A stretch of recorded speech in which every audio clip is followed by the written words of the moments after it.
What's good, DJ? Good to have you guys on here today. Milos, Chris, and Flex Wheeler. This is, I call this the Old School Roundtable, because how much more old school can it get than you guys on a podcast? Hold on, that's my phone. Let me turn this down. My bad. Oops. My bad. Shit happens. So first I want to say, hey, how you guys doing? Flex, especially you, because I don't know if it's public or not, but I know you just went through a back surgery. How you doing after that? Is that public? Yeah, still recovering. Yeah. It didn't go so well. Had some issues where they ended up touching a nerve in my back. So, that and it was supposed to be a outpatient surgery, just 1 hour. So it turned into a 3-hour surgery, and they kept me there for a week. So I've been home just in bed trying to recover, but getting better every day. So, at least I got one over with and doing better now. But it was, I know Milos, I've seen your face, so I know you understand what it means when they touch a nerve. So yeah.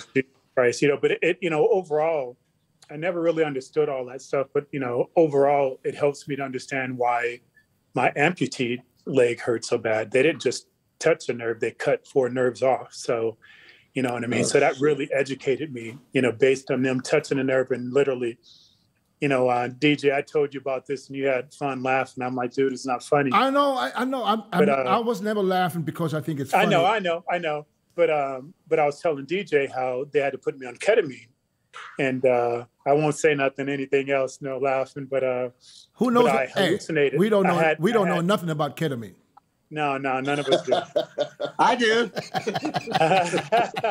But unfortunately for me, I got every possible side effect you could imagine. So I was hallucinating. I was screaming. I thought, literally, I thought, geez, I've had so many surgeries.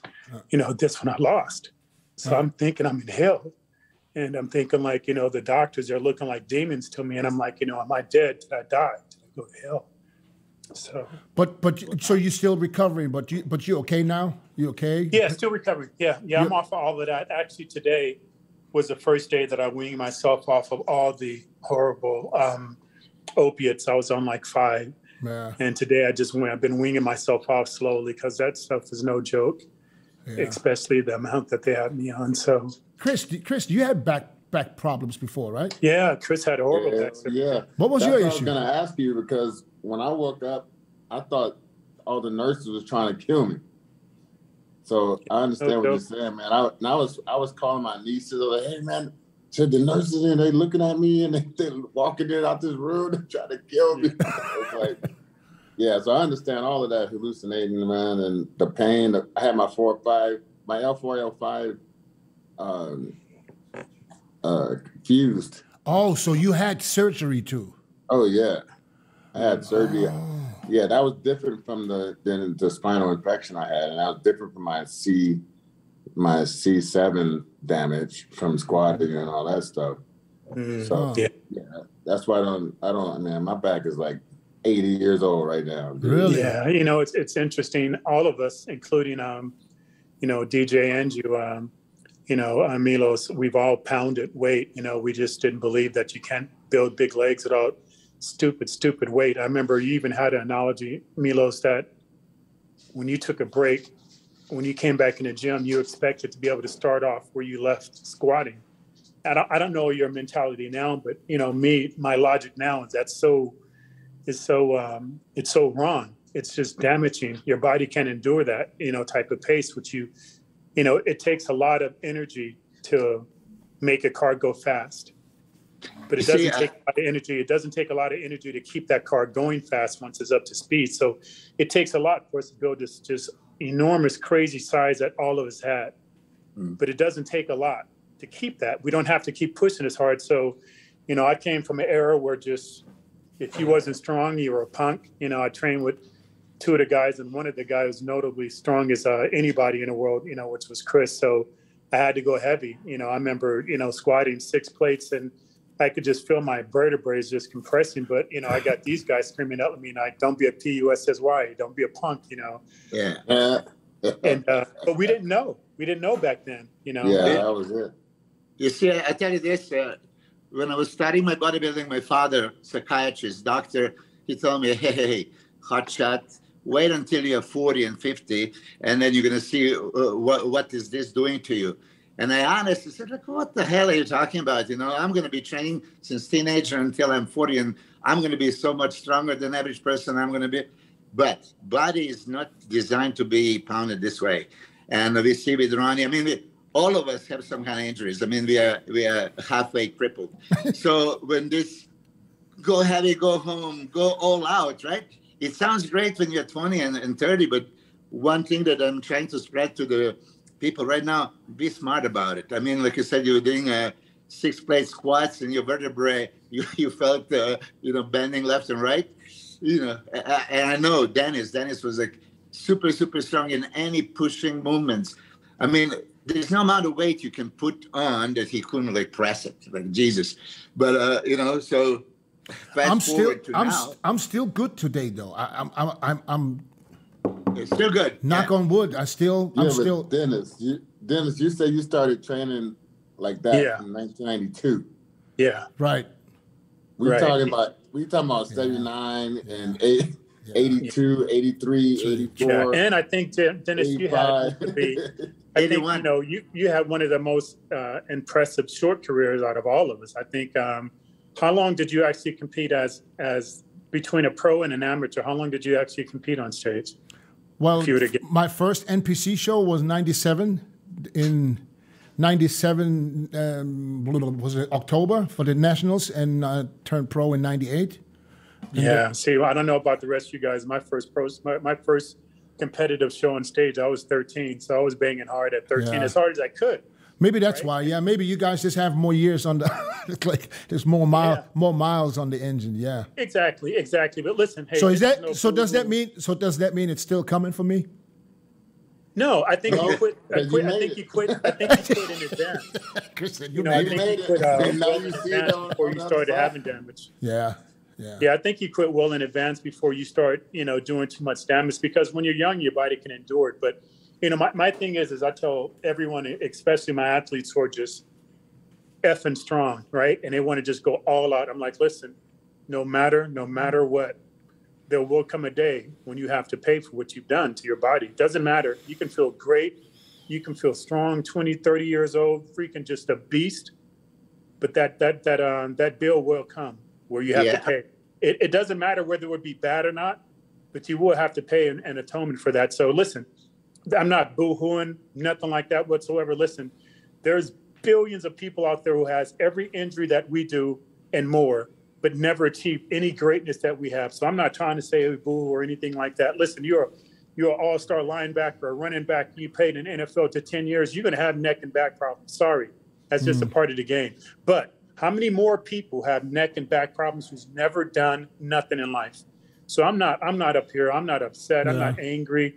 I didn't go crazy or anything. I just trained hard, even though, to other people, it wasn't hard to them. And that's another thing I learned, and I want to let everybody know. Listen, if your training partners are just freakishly strong, you don't have to push their type of weight. Just push your type of weight and understand what your strength and your limits are. So I kind of started learning that when I started training with Stan Efferding. And now I'm put out the pasture then. I got no strength, and I'm training Stan, and like he's just gorilla strength. And I'm like, I just stayed with one plate. He's banging out 6 and 7 plates like it's fun. But he's like, Flex, when you train with me, and I'm under one plate and it's crushing me. But I started to understand, hey, listen, his workout does not give any revelations for my workout. Just because he's killing in there don't mean I'm killing in there. And his workout can hurt me. So I need to learn how, what we said on the streets, you need to learn how to stay in your own lane, or else you're going to get bent up real bad. Did you guys compete? I wish I would have known that when I was training with Chris. I would have stayed in my own lane, Oh, okay. So that's my next question, though. Did you guys compete in workouts, even though it was kind of secretly competing? Oh, hell yeah. It wasn't no secret. It was no damn secret. No. It was no secret. I'll let Chris answer. And, but it was no damn secret back in our era. No, I mean, if anyone came in at Guinness, goes Jim Bennis, we took offense if they were strong. We took offense to it, and we made it our mission, like we're the deputies and the police. Seek and destroy. We made it our mission to go over and smash wherever it was. I don't care if you're young, old, if you're over there stacking some plates, you're going to see us eventually. We're going to come over there and make our way over there to you. We're going to find out what kind of, what you're wearing underneath this shirt. You know what I'm saying? As we say, we're going to see what kind of panties you got on, or if you got on breeches. So that was just us, not to mention amongst ourselves. So I hated it. I always knew that Chris was stronger than me. I hated it. And I always knew that Rico was stronger than me in most movements. So I competed with them. But, I mean, there was just times where Chris would just go off the Richter scale and me and Rico would just quit. It's like, F you, man. Oh, really? Oh, yeah. It's like he will make you guys tap out? Oh, yeah. Well, I'd tap out quick, But, yeah. So I don't know. But Milos, I know, again, coming over to Powerhouse, to your gym and everything, it's just, you didn't let people not use heavyweight. You laugh. I remember actually, I tore my hamstring for the first time. You motherfucker, you! I tore my hamstring for the first time because him and Sean were both pushing me hard to come back for the Olympia. And like they said, they weren't training with me; they were just pushing a shot on me. Yeah. So I'm training my hamstrings, and they're yelling at me and everything. And I'm like, "What? I'm going hard, man. I got massive hamstrings. This is how I built them." They're like, "Oh, you got to go harder."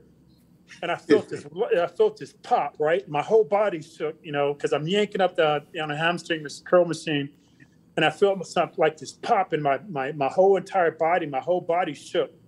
I remember that very well, because he even said it to you. You kind of didn't want to do that much weight, and I just said, "Come on, just do it." And the first rep, poof, that happened. But listen, when you try to prepare somebody, right? You as a coach. Well, let me finish this. Mm-hmm. It was so much pain in my hamstring. I jumped up and I reached back and I was looking at it. Which one of you motherfuckers hit me? No, he's like, really? Nobody hit you. I'm like, no, which one? I'm gonna beat you. Which one you hit me? Because that's what it felt like in my hamstring when it exploded. I was about to whip some ass. I remember because I had to get the distance because you were gonna swing at me. Yeah, but listen, as you're coaching others and you're pushing kind of to the limit, right? You can't just, compromise and say, okay, this is good. Okay, let's go higher. That's why I'm saying for that all-out training. I mean, when you really go all out, what does it mean? Everything is go biceps, triceps, okay, any muscle, but so is tendon, so is ligament. So I've seen this repeatedly for people that let's go all out. You have to go into that crazy state of mind. I'm just going to push it. You're not going to focus on muscle contraction and isolation, all this shit. You're just going to push a heavy weight. Something's got to go. And this is how injuries always happen. And then, I mean, we all love Ronnie. We've seen what happened to him. I mean, Dorian had, triceps, biceps, so many other tears. All the heavy-duty guys, I don't know one without the injuries. And it's great. And that's why I mentioned Dennis. Like, you trained with Chris, and Chris was just a monster. A few times I tried to squeeze in my workout with Dennis. I mean, he would warm up with my final weight. It's like, what a fun. But he was always that scared of injury. Dennis, you never had any major injuries? No, but I remember this one photo shoot I did with Chris Lunt. And I don't know, there was pictures out. We did a quad workout, we did squats, and it was 2 weeks before the Arnold, 2001. And I remember I did a photo shoot with Chris, and he wanted to shoot me squatting. So, we used the Smith machine, and I think we put the 7 plates on, and Milos tried to tell me, don't do it, man, don't do it. And I did it. I went down. I came back up. Chris was laying. You know how Chris Lunt be laying on the side? On the floor. Yeah. And he was like, Dennis, I apologize, man, but I forgot to push the button. He was so nervous. So I had to get down one more time. I had to do it twice. Sat down and got up, and I remember you were so scared of me doing that 2 weeks out. And then look what happened with the Jean-Pierre Fuchs. That was literally the next photo shoot Chris did for quads was with Jean-Pierre Fuchs, and he kind of, I don't know, maybe he kind of pushed him a little bit, saying that I did the 7 plates. He wanted to do it free and tore both quads. I could hear him saying that. I could hear that. No, you know what, Chris, was an incredible photographer. Just as he would say, magic, right? Shot. Yes. But one of the things you had to know your limits, and because he would just continue pushing. He didn't know any better. He would continue pushing. I remember every photo shoot I did for him, he wanted me to go max weight, and I just look at him like, no, hell no, man. He goes, but it's not going to be magic. I'm like, Chris, it's a photo shoot, dude. What are you talking about? You know what I mean? But I wouldn't throw in that crazy weight, you know, because you're at your leanest. Your body's at its most vulnerable when you're that lean and you're that close to a show. It just doesn't make sense. You know, I remember, Chris, we would tell ourselves, if we were, say, if my maximum squat was 6 plates, if I could still do 4 going into the show, that's the amount of muscle that I've lost. I can still move that a maximum amount and everything like that. But, you know, it's just, that's the era that we come from, you know, but it's sad that I see a lot of kids now, and I'm not going to say no names, a lot of kids who have incredible physiques that are coming up right now, smashing some serious weight. And I just look at them like, Jesus Christ, son, you know, it's not necessary to put, you know, 7 plates on squatting to build legs. It's not necessary, man. It's just, it's not, you know what I mean? Yeah, but back in the day, you and Chris, I mean, you did 6, 7 plates, right? We all did, because that's what you think. That's the progression. Go heavier, go heavier, go, you know, more. You have to improve. So I understand. So here it is. We are all 50-something, right? And we are telling our story. The first message I want to send to everybody, like you said, it's not necessary. You can accomplish so much more with the controlling, contracting, instead of just going all out. Because, yeah, if you go all out, honestly, you want to punch, kill somebody, same thing, you want to lift the weight, something's got to go. And if it's not muscle, it's going to be tendon and ligament. Yeah, so either way. That's what I tell some of the guys, some of my clients. I'm like, okay, so I did it, and I've done it. Some of the strongest lifts you ever seen. But if you ask me now, if I did it again, what I know now, I would totally be training totally different. Like it wasn't, even when I go back, I have some videos of me and Chris Line doing a video shoot, and I'm cringing looking at like, damn, like I'm thinking the muscle just gonna pop right off the bone, because I'm doing like 80-pound dumbbell curls in each arm. And I'm looking at it like, man, what was I thinking, man? Right. Like it looked like the tendon's ready to pop off the bone right now, just as I'm watching it. And I know it didn't happen because I didn't get hurt like that. I got hurt, you know, talking to someone or somebody not paying attention with 315 on my back.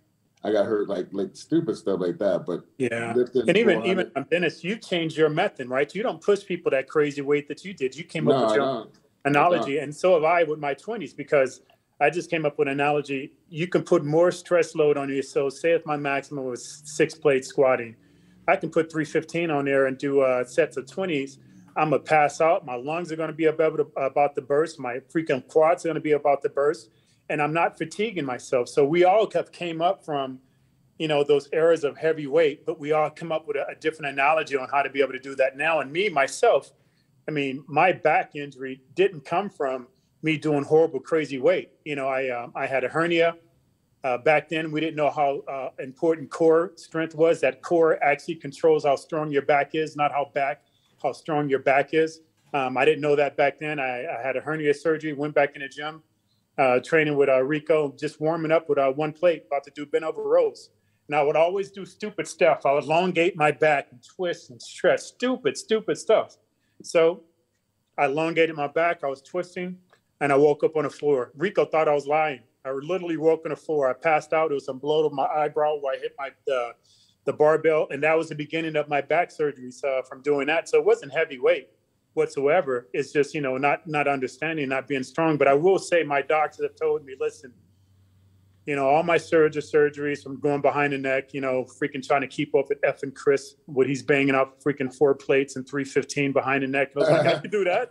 I mean, my shoulders are bigger than yours, bastard. You know, all that stuff caused damage. Not to mention, I understand now my martial arts career of kicking and everything I did from the age of 7 years old, you know, just a lot of dividends on your body. But, you know, Dennis, why did you come up with your formalization of the way you push guys now compared to where we push guys back then? Is just going balls out to the wall. You came up with that a different way of training also. I'll tell you exactly what the reason was. I mean, you get to a certain age or to a certain point where, you know, you're used to training heavy, but once you start getting scared, what if, you know, when I'm getting under this weight, I say, what if something happened? What if the shoulder or the pec tear or whatever? You get scared. And when I was young, I wasn't scared. I think there's no way something can happen to me. It felt all easy. I said, what can I do to mimic heavyweight, but not have heavyweight, you know, or to be under the bar with 4 plates? I said, that's why I said go super slow and see how that feels. And that pushed so much blood in the muscle. And that's basically just for me, just to mimic heavyweight, to get the pump that I'm looking for without using the heavyweight, so there's less stress on the tendons and the muscles. That's it. That's simple. Yeah. So you make the weight heavy. I mean, you make it appear heavy, but it's not. Exactly. It's the same for the muscle. Yeah, that's very good. But let me jump in because Chris said, like, if I knew then what I know now. And Ronnie's podcast, when I was there, and I asked him the same question, Ronnie, if you knew then what you know now, would you go lighter? He says, hell no. It was light for me. I mean, really, you know, so it's relative, right? I mean, it's a phenomenal accomplishment. And we couldn't do it, but if he can do 10, 15 reps, well, that's relatively light. Yeah. Well, but if you're vertebrae, or like this, you have nerves in between each vertebrae, and you keep putting a heavy bar on your back, eventually the vertebrae is going to touch the nerve. You're going to compress it. You're gonna have issues, and it's gonna happen. There's no way nothing's gonna happen to the bar. It's gonna be the body. So that's where you're gonna run into issues. That's what I try to teach this the generation that I work with now, is that this is what's gonna happen. And it's not necessary to get the muscle that way. It's always, you know, if you got a bar. So we can all agree. So we can. Way better off. Right. So we can all agree that heavier is not always better. No, better is better. And it's good to see, because all you guys preach the same thing. Listen, you know, it's not about the weight, you know, and it's, you know, and it's about genetics. That's what I said. I mean, if somebody has the genetics to grow, he will grow with the 20-pound dumbbell, you know. Right. And that brings me to one guy that I want to switch it up with real quick. Andrew Jacked. Yeah, I mean, listen, the guy came out of nowhere. You know, and I had him on the podcast, so Flex, you probably know better because you work with him. And it seems to me like he's new to this game. He doesn't even know what he's capable of. Okay? No, and, you know, me and Dexter used to always talk about him. And Dexter was like, man, why don't you train him? I'm like, well, why don't you train him? You know, I don't want to train him. He goes, why don't you train him? He goes, and Dexter's like, well, he don't even follow me. And I'm like, what the hell you mean, dude? You got like 1.3 million followers. How the hell do you know? You go back and look? And he's like, yeah, I do. Like, what? He goes, he follows you. Why don't you reach out? So I reached out at him. I was like, hey, man, no, you're a freak. You know, what are your goals? And he's like, you know, well, actually, I want to bring back that old school look. And I'm like, well, good grief. You definitely look like you're the part, you know? And I go, well, you know, best of luck to you, whoever you're training with, because we all train people, all 4 of us. So we know how to correspond ourselves, how to act around someone else's client. And I'm thinking this guy got to have somebody coach him. So I'm like, well, you know, best of luck to you, brother, you know, blah, blah, blah. And he hit me up a few weeks later, like, hey, you know, you still taking on clients? And I'm like, yeah. And I go, but it's not a money thing. You know, I got to get into your mental, you know, because we both know that. We all know that this sport isn't cut out for certain guys. It's just not. Certain things that we have to do, certain sacrifices we have to go under and everything. Everybody can endure that. So I want to understand what their mental is. So he flew down from Dubai, you know, came to my house and we met. And I couldn't believe him, you know, even though the guy comes across brutally honest. I mean, you can tell he's an honest guy. Guy's from Nigeria. He's just you know, fresh off the boat. Seriously, right? And so that's why I understood his bloodline of his strength, right? And he's like, man, I've been strong like this, you know, all my life. And then I talked to some world-class powerlifters, guys who actually the guy who just won the Honor Classic, right? He was like, yeah, I know this fucking guy. This guy is strong, man. He's like strong like I am. And I'm like, wait a minute, what? And then Andrew was like, yeah, I was off then. He goes, most of my strongest lifts that I ever done, I was off. So who taught him this whole time before you hooked up with him? Who taught him what to do? So he just was training with everybody. You know, he was training with yeah, but he was obviously on. So I mean, where did you get the information? He's you know, and I don't mind. He's told his business. I told his business. This is his 4th cycle ever with me. I know people they be on gear 20 years and they're on the first cycle. Yeah, on his 4th cycle. Yeah, sport cycle, dog. And you see the shows that he won, I thought it was impressive. You know what I mean? But here's the and I'll finish up. And if you want to ask any other questions, but I don't want to take too long with him. Listen, you understand this mental? This guy's like, listen, if I place well in the Olympia, I quit. Do you think I'm going to keep taking these damn drugs? Do you think I'm going to live like this? I don't care. If I win, I definitely quit. You think stupid? Why? To go and chase a title? He goes, my life means more to me and my health means more to me, anything. So look, we're looking at a guy that's, he has all the parts, right? Not to mention the mentality and the youth. And even more so, he's like been taking candy all his life. And this guy's mentality is already, if I do well, I quit. But do you think is this the right attitude? Well, let me ask you this. This isn't his only mean of making money, right? This is not his only mean. Right. And right now he makes more money doing the other things he does in this. And you know what? In a time, I don't know. I think Dennis, that question is, that's for the person who's making that decision, if it's the right decision.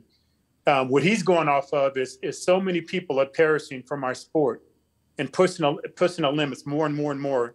So his ideal is, if I can cash a check and do a big run, I'm going to live off of that instead of chasing that dream of trying to be number 9 and number 10, Mr. Olympia. So I agree with him. I said that's incredible that you're that intelligent and that this sport don't have a hold over you where you have to do it to pay your bills. Yeah, well, that's incredible, because most of us involved in a sport, whether we're retired or whatever, we moved forward and we found out a way to be able to make a living from this sport. And this guy don't have to do it. So, man, if he can go out there and bang out, I won't even say, I believe eventually he could be a top Mr. He could be a Mr. Olympia. I don't know if he wants to go that long.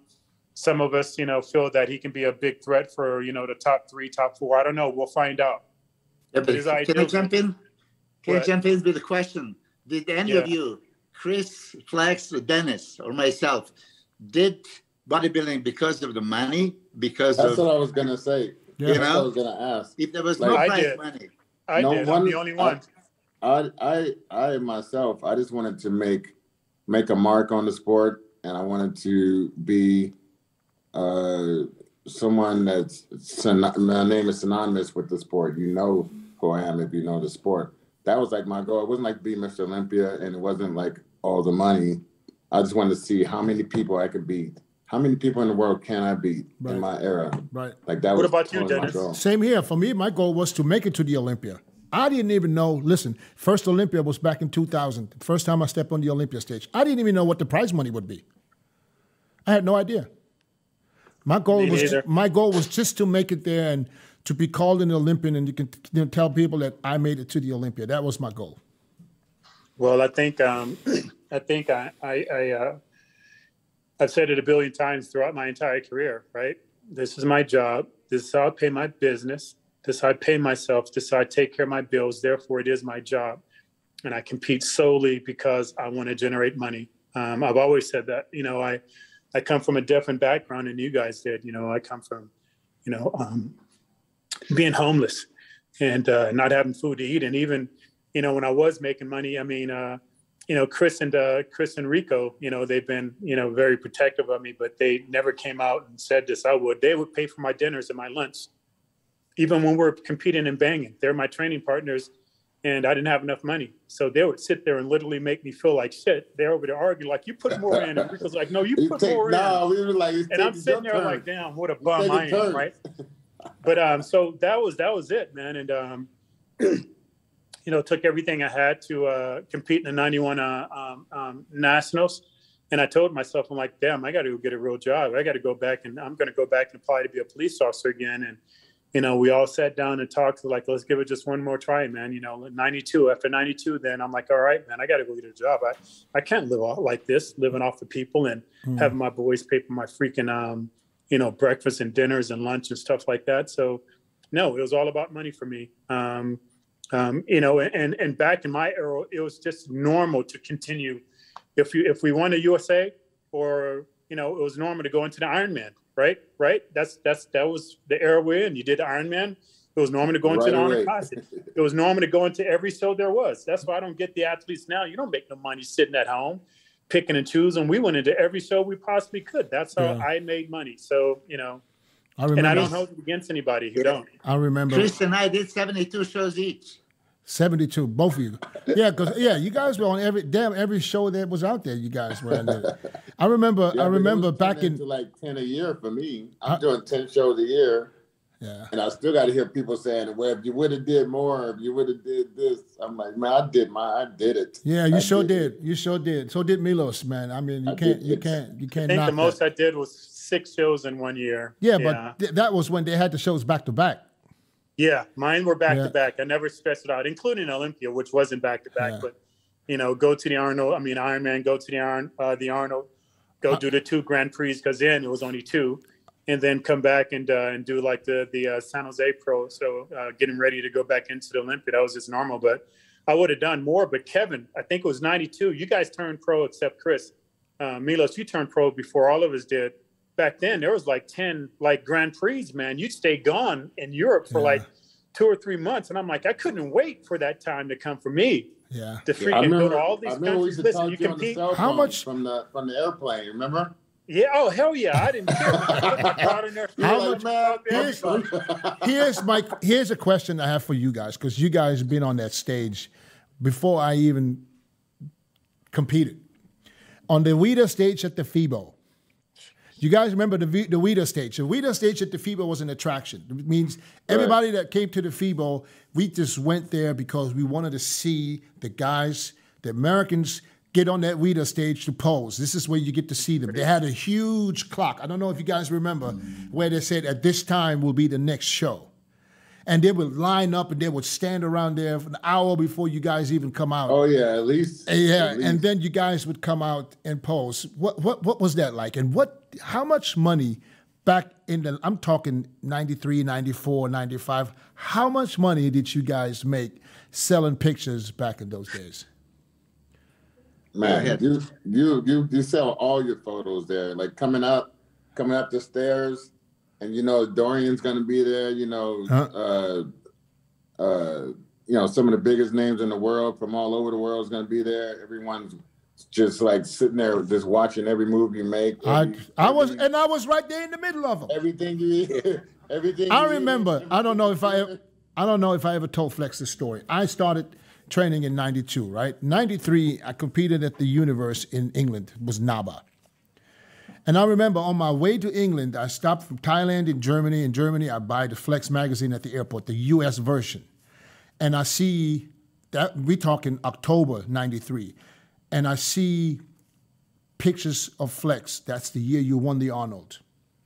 They had a whole picture series of you from the Arnold. And I remember that front double biceps pose you hit. And that's the pose that I stole and used for my logo at the gym in Thailand.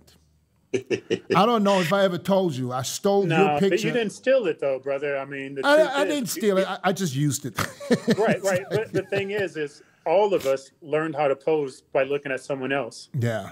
So that's honor that person. So I take it as an incredible honor that somebody want to pose like me or learn transitions like me. But I learned from other people, you know. I would always, you know, I hate to admit this, but I always say I hate to admit it, and I do. I learned to pose from watching Sean Ray. Yeah. You know, I mean, he was a premier poser of my era.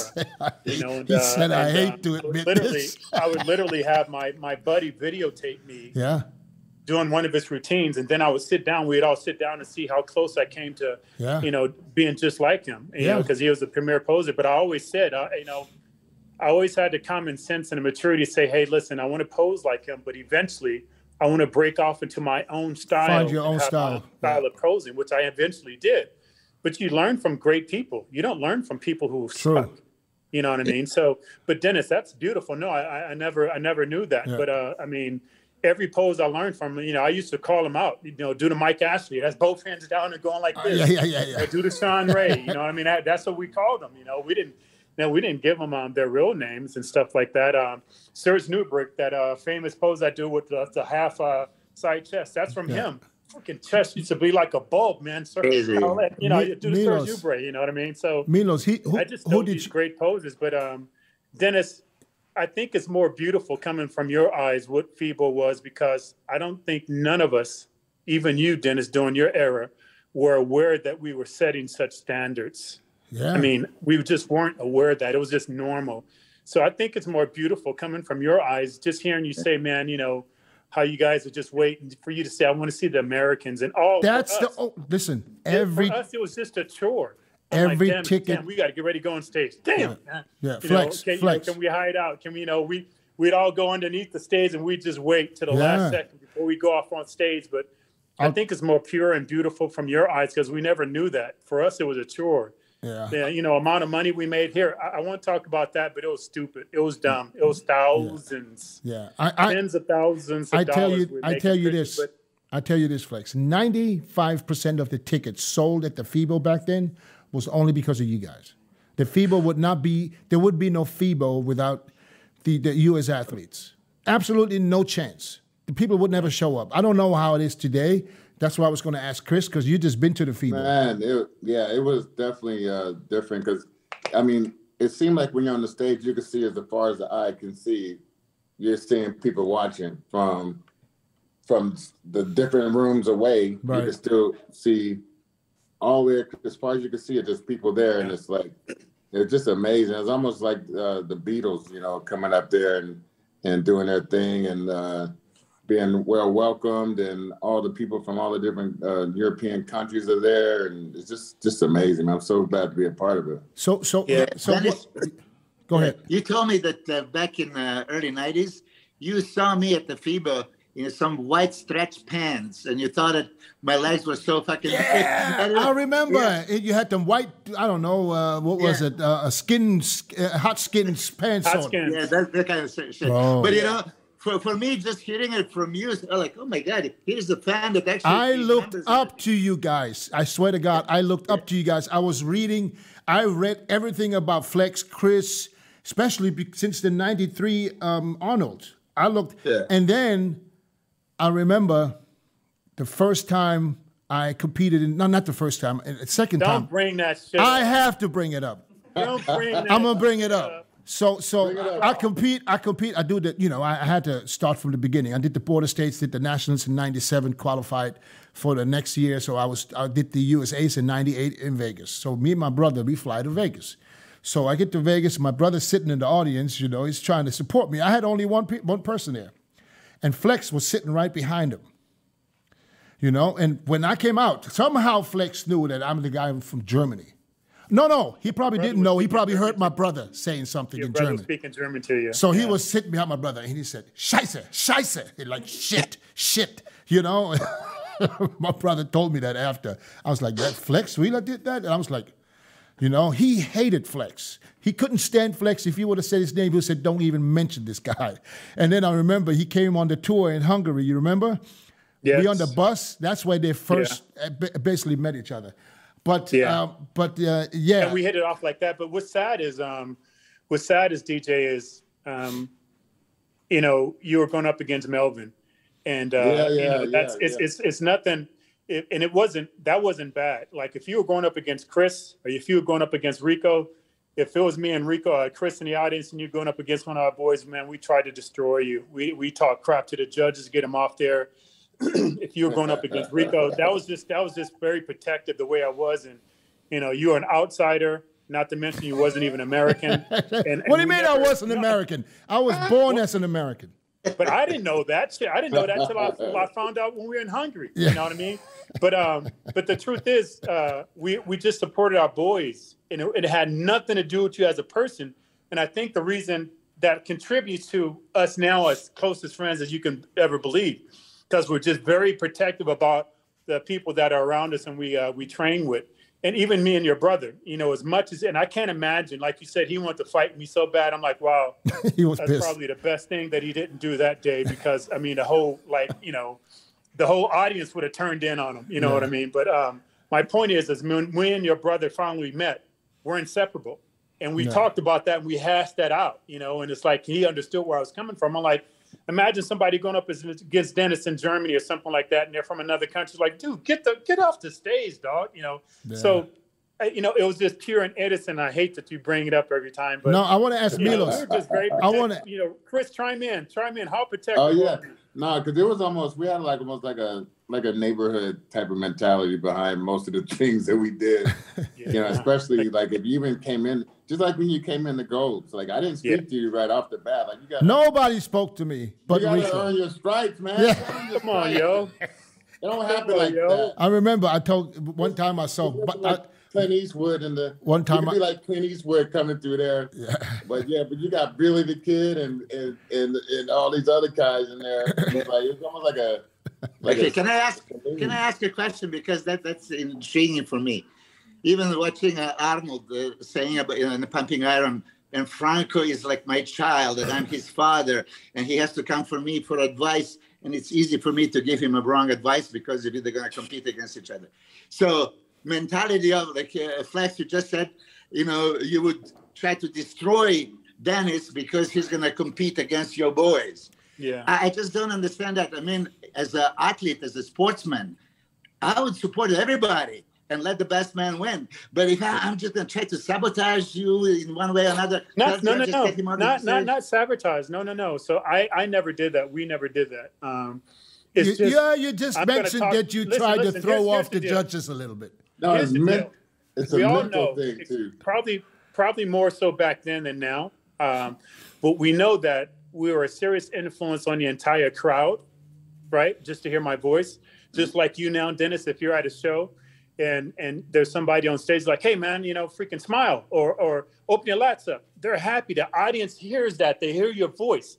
So you're going up against my boy, and I know you look good, and I know every weakness that Melvin has, and you have some superior parts to him. So my job is to talk to the audience and try to make it resonate through the judges that don't give you a shot, don't give you a look, but it's nothing personal. And here's the great thing about it is, Milos, every one of you know, competing against me, if you weren't in a lineup with me, I'm the loudest person yelling for you, man. Come on there, hang in there, man. Come on, man. Come on, push yourself, you know. So it was never that. It was just a way of competitive. And I think on an amateur or immature level, Chris said it best. It was like a neighborhood mentality. We don't know you. And like I said earlier, when you came in to Gold's Gym, we just felt it was our job to check out who's a new person who walked in the gym. Thank God. Even Paul Dillette. Thank God for Rico. Thank God for Rico McClinton. Rico was the most soundest, coolest head out of all of us. Trust me, we both know that. Yeah. Chris so knows. But Milos, Paul Dillette, I want to ask Milos. Dillette almost didn't get a pass. Yeah. I was. Oh yeah, Paul. I was close to whooping Paul's ass. You know, we were ripping him apart. He was like, man, who's this dude? You know, freaking got a voice like a girl. You know, and he always wears these baggy pants. You know, freaking he's 6'1", 6'2". He ain't got no legs. You know, he ain't got no legs. That's why he's always wearing these baggy freaking pants. That's why he's wearing all these tank tops. You know. Oh, you guys thought he had no legs because he was wearing the baggy. We thought he had no legs. We're like, there's no way you that tall with fucking legs. Yeah, we busted his butt, man. Hey, he coming. Or calves. We would give him a hard time. We would bust his butt, give him a hard time about his voice. And one day this bastard came in with some Hoskins freaking shorts. And we're like, oh shit. He's got legs. Not legs, he got calves, hamstrings. Yeah, he got calves, he got legs. That's crazy. Milos, did they give you a hard time when you came to the US? No, I mean, listen, I didn't speak English, so you know the whole story. It was easy. No. Yeah, the only time when you see, I knew I love you. 1, 2, 3, 4, 5, 10, fuck you, and stuff like that, right? So at that time, I was drug-free, right? And the guys are asking me, like, what am I taking? And then they're like, okay, let me try in English, you know, essential amino acids. I didn't even know to say EAA, right? Protein. And then I said, no. And they're insisting for me to say what I'm taking. And I'm telling them, but no steroids. I didn't know nothing about steroids. And then there was like, fuck you. Like, oh, shit. People always ask how I got here. I was willing to work just a little harder than everyone else, every damn day. If I can have hundreds of hours back, you know I'm gonna grab them. Spending hours prepping chicken, rice, and vegetables, F that. I rely on perfect nutrition. I rely on trifecta. You know, so that was my first introduction to the bodybuilders. Bodybuilders in the universe didn't believe that I was drug-free. I didn't know. I had no clue about steroids, right? I thought that's bad for you. So when you came to the U.S., as a pro, you were still natural? I wasn't pro. I came to represent my country in AAU Universe '87. Oh. You know, and you know very well that Piero from Thailand. Piero Colucci. Piero Colucci, yeah. I competed with him in Italy, in Bari, in some European show that I just showed up. I didn't know. In Yugoslavia back in the day, I didn't know that IBB is the leading federation. I just competed in what was there. And there was not the IBB. So I went to this European championship, and I didn't expect anything. I didn't know there was a prize money, right? You know, so I don't have money for airplane. I got on the boat from Serbia from Croatia to Italy. On the boat? Yeah, on a boat. The cheapest one, you know, not even in a cabin, just like on a deck. But anyway, I went there and I actually placed second, and I got like the 300,000 Italian lira. Like I thought I was the richest man alive. You know, so this is fun. But the president of federation invited me for Mr. Universe in Arizona, Tucson, and that's how I came. You know, so my original show was '87 Universe. I was drug-free. I didn't know nothing about it, right? And you know, from then I keep repeating '88 and '89, that same show. I won finally '89. Yeah, let's switch it up a little bit. And we need to address this because I wanted to get your guys' opinion on what's going on. We lost so many people in the last 2 years. And just recently, Cedric McMillan, rest in peace. I mean, what do you guys think is going on? And more importantly, what do you guys think needs to happen in order to maybe, I don't even know if it can be prevented, slowed down, or whatever. What's your guys' opinion? I was giving some thought about this myself. I know, like, these guys are pushing a lot more, not pounders in the gym, but like a lot more stress on the heart. Like the bodies, I feel like are way bigger than what they were. Do you think these guys nowadays take more than we used to take? Well, they're always looking for something to take, some kind of new design or something, or like, I mean, you can stick with just a certain amount or certain types, but then there's always some kind of new thing. Oh, you hear this LCC7, blah, blah, blah. I know. No, man, I don't know nothing about that. I get that too. I got people talking to me like, yeah, what about this? I don't even know what the fuck this is, man. I feel so stupid. Listen, I mean, even back in our day, we didn't even have trend, right? And so there was trend. There was trend. Yeah, but parabolin was cleaner than trend, and it wasn't as deadly. And it was only 75 milligrams. What do you mean? Like No, let's get this right. I mean, trend is just it's the ingredient. Parabolin was just a name. But it ain't the same, right? It's in the family, but it ain't the same, right? Parabolin is not the same as trend, right? Well, parabolin is the name. Trenbolone is the ingredient. Okay, but the reason why I know this is Hexa. Exactly. Parabolin was our go-to drug. Yeah. And you can take it for extensive times. It didn't have no heart damage. So it didn't have all these crazy side effects. I hear trend, you can only run it for like 4 weeks and you got to get off. I'm like, why? How do we know? How do we know? Toxic. And I'm like, what? But Flex. You know, that sounds like some crap like chest drops back in the days, which I never took. But there was some things back in our days that we knew that you can only take this for like 2 or 3 weeks and you have to get off. You know, like hollow testing and stuff like that. But Flex. My point is, I think it's obvious that it's more of a drug world now because we've traveled the world, and what are some of the first questions we get all around the world? What kind of drugs you take? It's not about back in our era when we were going to seminars. We want to know about their diets, their training. How did they train? How did they do this? You go to any seminar now, and I guarantee you, one of the top 10 questions is going to be what type of steroids. Or if you have an athlete, one of their first initial questions, probably within 5 minutes, is going to be about what type of steroids. When I was coming up, I went to Mike Christian's. I went to everyone's seminar, right? Back then, seminars freaking 4,000 or 5,000 people. And very seldom did you ever have some quack asking you about drugs. Man, we want to know about your training, your set, your reps, how much time you take in between, how much cardio but Flex, you also got to be honest. We said we always never talked about the drugs because we never mentioned it. We said, oh, we're not using it back in the day. No. This is when I was coming up as an amateur turning pro. Oh, okay. So it was just, it wasn't the first thing. Listen, even though, now I have a strict reason why I don't talk about drugs, because I know how influential I was, and I know that kids are going to go out and try my cycles thinking that they're going to be the next me. That's the main reason why I don't talk about it. But listen, me and Chris never talked about the different things that we use personally. I never had a conversation sitting down with Sean Ray talking about what gear he used. Rico, very seldom did we ever have a powwow where we talked about it individually with each other. I would talk to Chad about it. I would talk to Charles Glass about it. But look how close me and Chris was. We never sat down and he told me fully what he did for his diet, vice versa. So it was just something that we didn't talk about amongst each other then. So how are we going to go out and talk to a square about it? Similar things. You know, we all did the ground turkey chili. We all did the baby food. We all did all of that. You all did the apple sauce, or what was it? The apple pie filling? Yeah. But Dennis. Yes. Apple pie filling. Careful. We know what you're going with that. But do you think people are taking more, like staying on longer, staying in the, you know, under We all do. We all know that answer.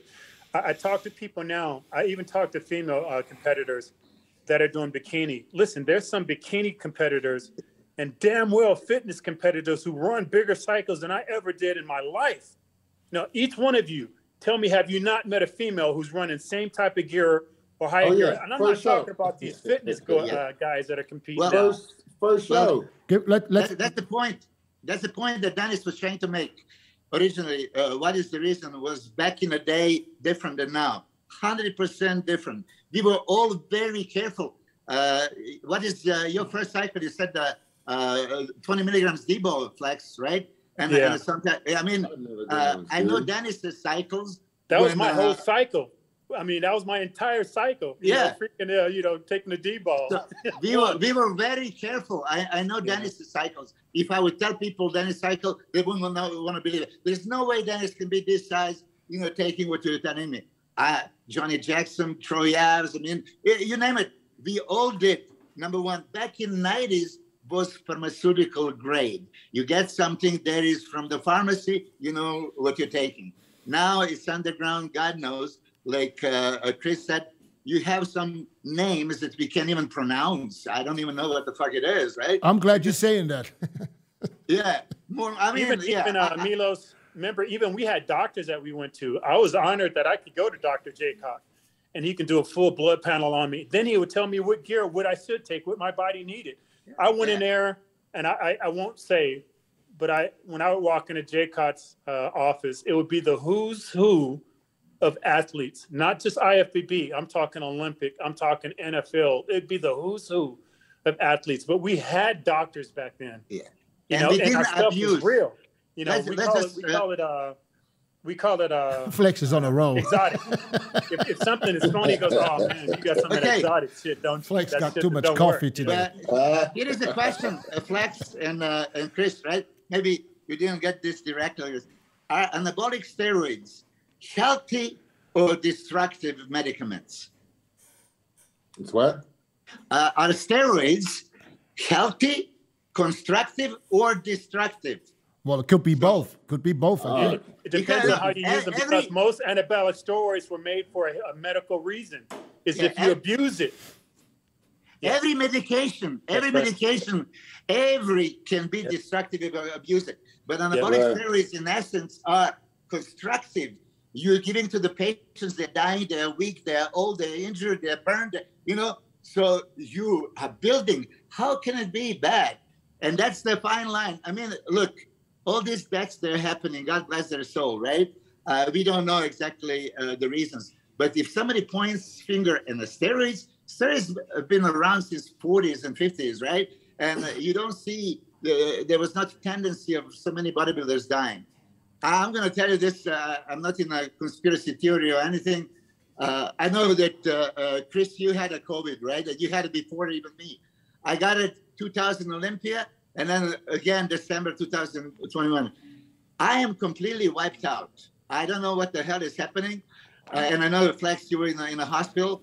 You know, what vaccines do, what COVID does.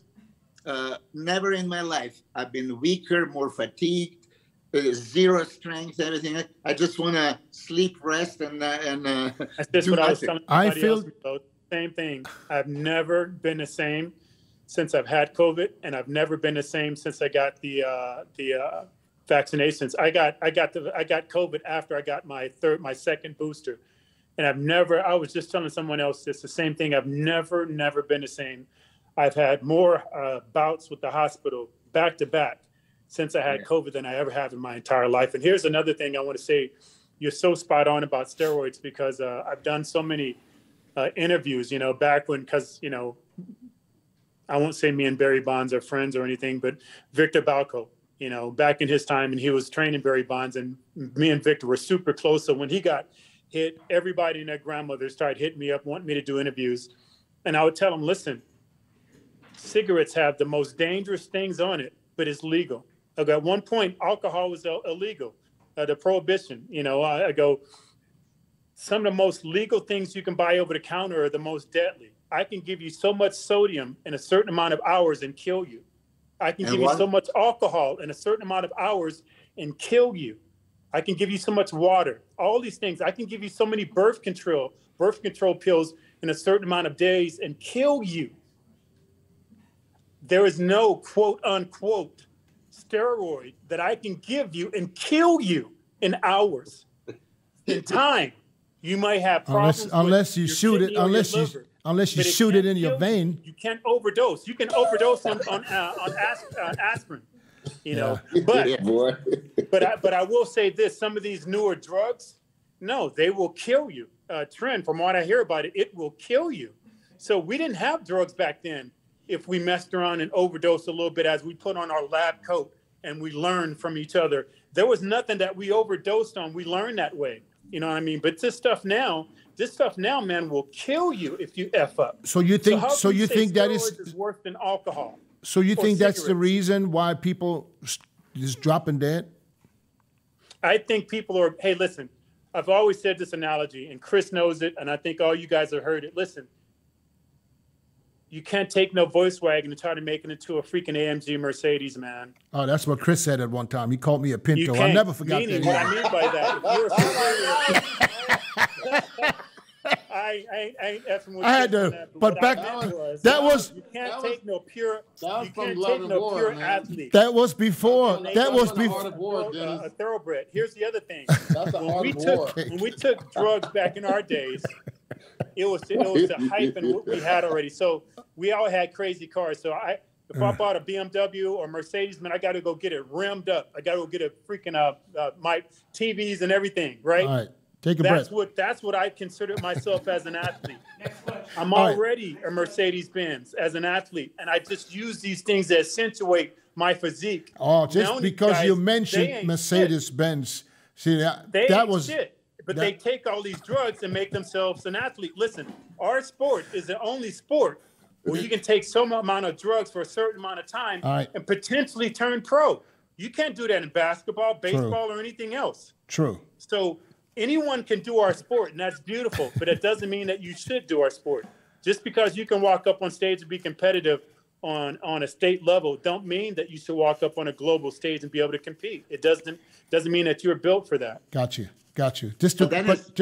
Yes. Yeah, very quickly. Heiko Kallenbach, right? Yeah. Don't say it. Don't say nothing. I'm going to tell you exactly what you want to say, and I tell you.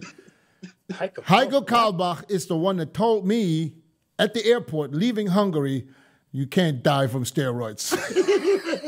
Yeah, and he told me, I'm a living proof that no amount of steroids can kill the man. Yeah, that's the same. But he had a heart attack too.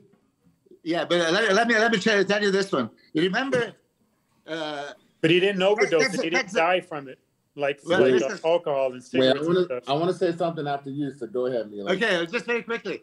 Because this is typical situation, okay? And I didn't really know about the three-way calls and all this shit at the time. Dennis calls me from Kuwait once. He said, Milos, tell me, how much sustenance I take a week? I said, why the fuck would you ask me that kind of question? You know, no, say it. And then I said 3, right? 750 milligrams a week, right? And then I hear somebody on the third line, bullshit, you know, and then this kind of argument. Because even back at that time, right, they didn't want to believe that what we take. I mean, if Chris, you said it, or Dennis, or Flex, or Dorian, the cycles, people would not believe it. Yeah, true. Okay, so when I feel like a lot of the guys are in a bubble. And what I mean by bubble is like, when you're bodybuilding, you're after this goal and you set it for yourself. You dreamt about it many nights. You're in this bubble.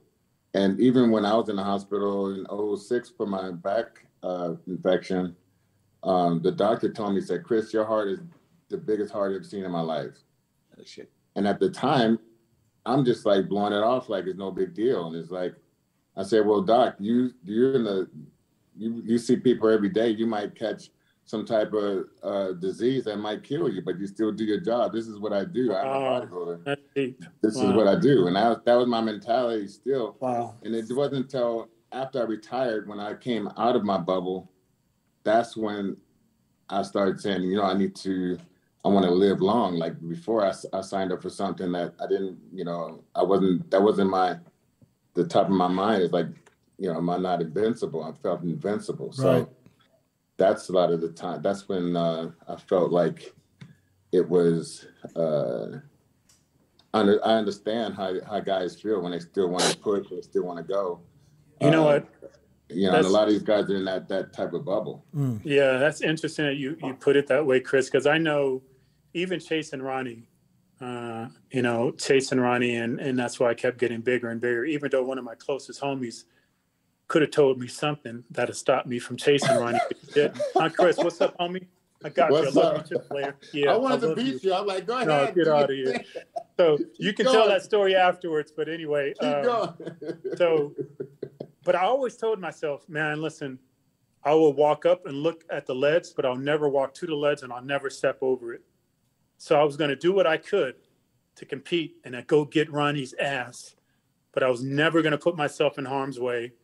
I peek over it, but I ain't walking up to the ledge and I will not step over because it didn't mean that much to me. And you're talking to a person who's suicidal, who didn't care about living, you know. But what I was going to say is, because everybody else is telling on my butt, no, Chris, the beautiful person Chris is, you know, my closest homie, my partner. I don't know how many people I damn near knocked out over. Lucky I wasn't there when Mike Tyson slapped you, or else Mike Tyson would have got it that night too. Right, there we go. That's a whole nother story. Mike would have got it that night, man. Me, you, and Rico, Mike would have got it that night, man. Oh, but yeah. Anyway, hey, listen. No, so Chris, like, hey, Flex, says after I won the Arnold and, you know, 93 and, you know, obviously in 94, I had my car accident and I'm trying to come back in 95 and he's looking at me and I don't know whether it was 95 or 96. He goes, hey, man, listen, damn, never mind. I go, what? He goes, no, never mind. And I go, what? I go, just tell me. He goes, no, I was thinking something, but never mind. So years later, I asked him, what was that? He goes, man, I was going to tell you to stop chasing them. You'll beat them just on your own bet. You know what I mean? Don't get bigger. Just keep doing what you're doing. He let you get bigger because he knew it. Because that was strategic. Like, what? You didn't tell me that? that was, shoot, man, I want to beat you. I'm like, yeah, exactly. That was Chris's strategy. Dude, I trained with this cat, and even though I'm stronger than him, but you still got to sit there and watch him doing these bent over rows or these movements, and his back was just crazy with stripes. It was lit up, all the way across, and it was stuff that I know I didn't even have, you know, going like that. It was like, you know, no one really had a back double bicep like that. And so I was like looking at that all day long. Like how does that feel for me to look at that? And then we got to go compete against each other. And I'm going to root you on during your set, you know? Yeah. So, something's got to get. Hey, man, we want to beat you no matter what. I want to beat you. We got a fox in the hen house over here, man. So the first like time, said, Chris, you know, Chris, we got a fox in the hen house all this time, man. So Chris, the first time you beat Flex, was that at the 2000 Ironman? Ironman. No, It was at the Olympia. Nope. Jeez. 95 Olympia. I beat you on Olympia. I took 6. You're right. What place You're right. you get? What You're Olympia? right. Wait a minute. You're What? right. Wait a minute. Wait a You minute. know what? Thank you. Hold on. You know what? I don't know The why I don't remember that. The world don't You're think right. I beat you. I beat you. Guys, slow down. So now, Was that in a car accident? what Olympia? place did you take? What Olympia are you Hey, talking about, it Chris? don't matter. What year? You didn't beat me, What? man. What year at the Olympia did you You beat didn't him? beat me, man. What's that? What year What was year it? did you beat me at the Olympia? 95. I don't know. What place did you can't- take? I took 6. What place you What place get? did I take? 8th or 9th. You're right. It was Okay. All right. So that wasn't really a close contest then. So let's. Then I beat it. and then So I let beat me him fast forward to 2000 in Ironman, Iron Man, right? where it was literally 1 and 2. You beat both. me at the Ironman, yeah. Yeah. So And what? the Olympia 99. I think I asked Chris what it felt like, and Chris told me You were it I felt. beat you in 99 too. Go back and really, look. Milos. Did Chris beat me in '99? No, 99. He got second, and Chris got third. Not Yeah, in yeah. 98. And No, I listen, got no. second. Okay, let's No, 98. 98. Did Chris beat me at the Olympia in Milos 98? told me I did. How can he beat you? How can he beat you? How can he beat you if you get second? He Milos didn't say told me that I he beat really you. beat Let's me as an listen. athlete. I Oh, want to ask you, Tell me, you Milos. two gentlemen opinion Dennis, right now. Dennis James is a very good analyst. Okay. So this is what I want to say. all right. Ask me what you want to know. Yeah. Flex Wheeler, for me, 93, could arguably beat Dorian. And if he did, the whole sport would be different. Yes. Okay, because his conditioning was on. Yes. Okay. It just fucking Dorian came out of nowhere looking different. And they didn't know what to do. And then they gave it to him. But when you, Dennis, Chris, Flex, Ronnie, anybody analyze what is the most spectacular physique of all time, many point finger at Flex Wheeler, right? 93 Flex, for me. 93 Flex Wheeler Arnold Classic. Flex at his best, could arguably beat anybody, right? I don't Now, care. I don't care what year else they. I know Flex thinks that 98 was his best. I believe Flex's best in my eyes was 93. 98. I mean, Ronnie was at his best also. In my No. I'm talking about. Let's just give a credit where credit is due. Okay. Chris Cormier was asleep. Everybody slept on him, but he was always there. And then by the 99, he arrived and said, oh my God,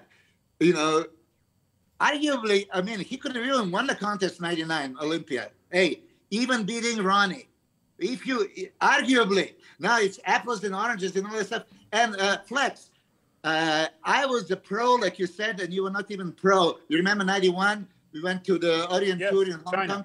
Yeah. And in China, yeah. And I told you, I'm your biggest fan. I mean, I was your biggest fan back then before you even turned pro. Yeah. 92, when you won that USA, oh my God, that was a physique that anybody can just dream of. 93, Ironman, when you beat Labrada and Paul Dillard and all this, and then going to the Arnold Classic, that was spectacular. So you had a Mr. Olympia label on every muscle that you have, on your forehead, and everywhere, right? And, it was fucking Dorian that spoiled it. But, so now, as much as I love your physique, right? 99, if I am a judge, it was super close between you and Chris, and he could actually even go to Chris. Don't get against me. I mean, people are sleeping on Chris, but Chris is also uncrowded Mr. Olympia. Has everything. He was wider, right? He had all this detail. I mean, shit. But and then he was a little bit tighter to the hamstring glutes, right? So there was a merit that Chris could beat you. I'm still your biggest fan. I was cheering for you. I agree. And I'll take that medal back too, Flex. I'll agree with No, you. but you see. But listen to this, Chris. I've never argued that it could have went either way. Never have, because you were close and I didn't like it, and I knew. I knew. I felt you, and I seen you train in the gym. That's the year that you left and you didn't train with us. But listen, I always knew, and I told you, you're so wide that I always knew it was going to take you some time to build up that thickness, because your clavicles are incredibly wide, and your shoulders, your chest used to always look flat.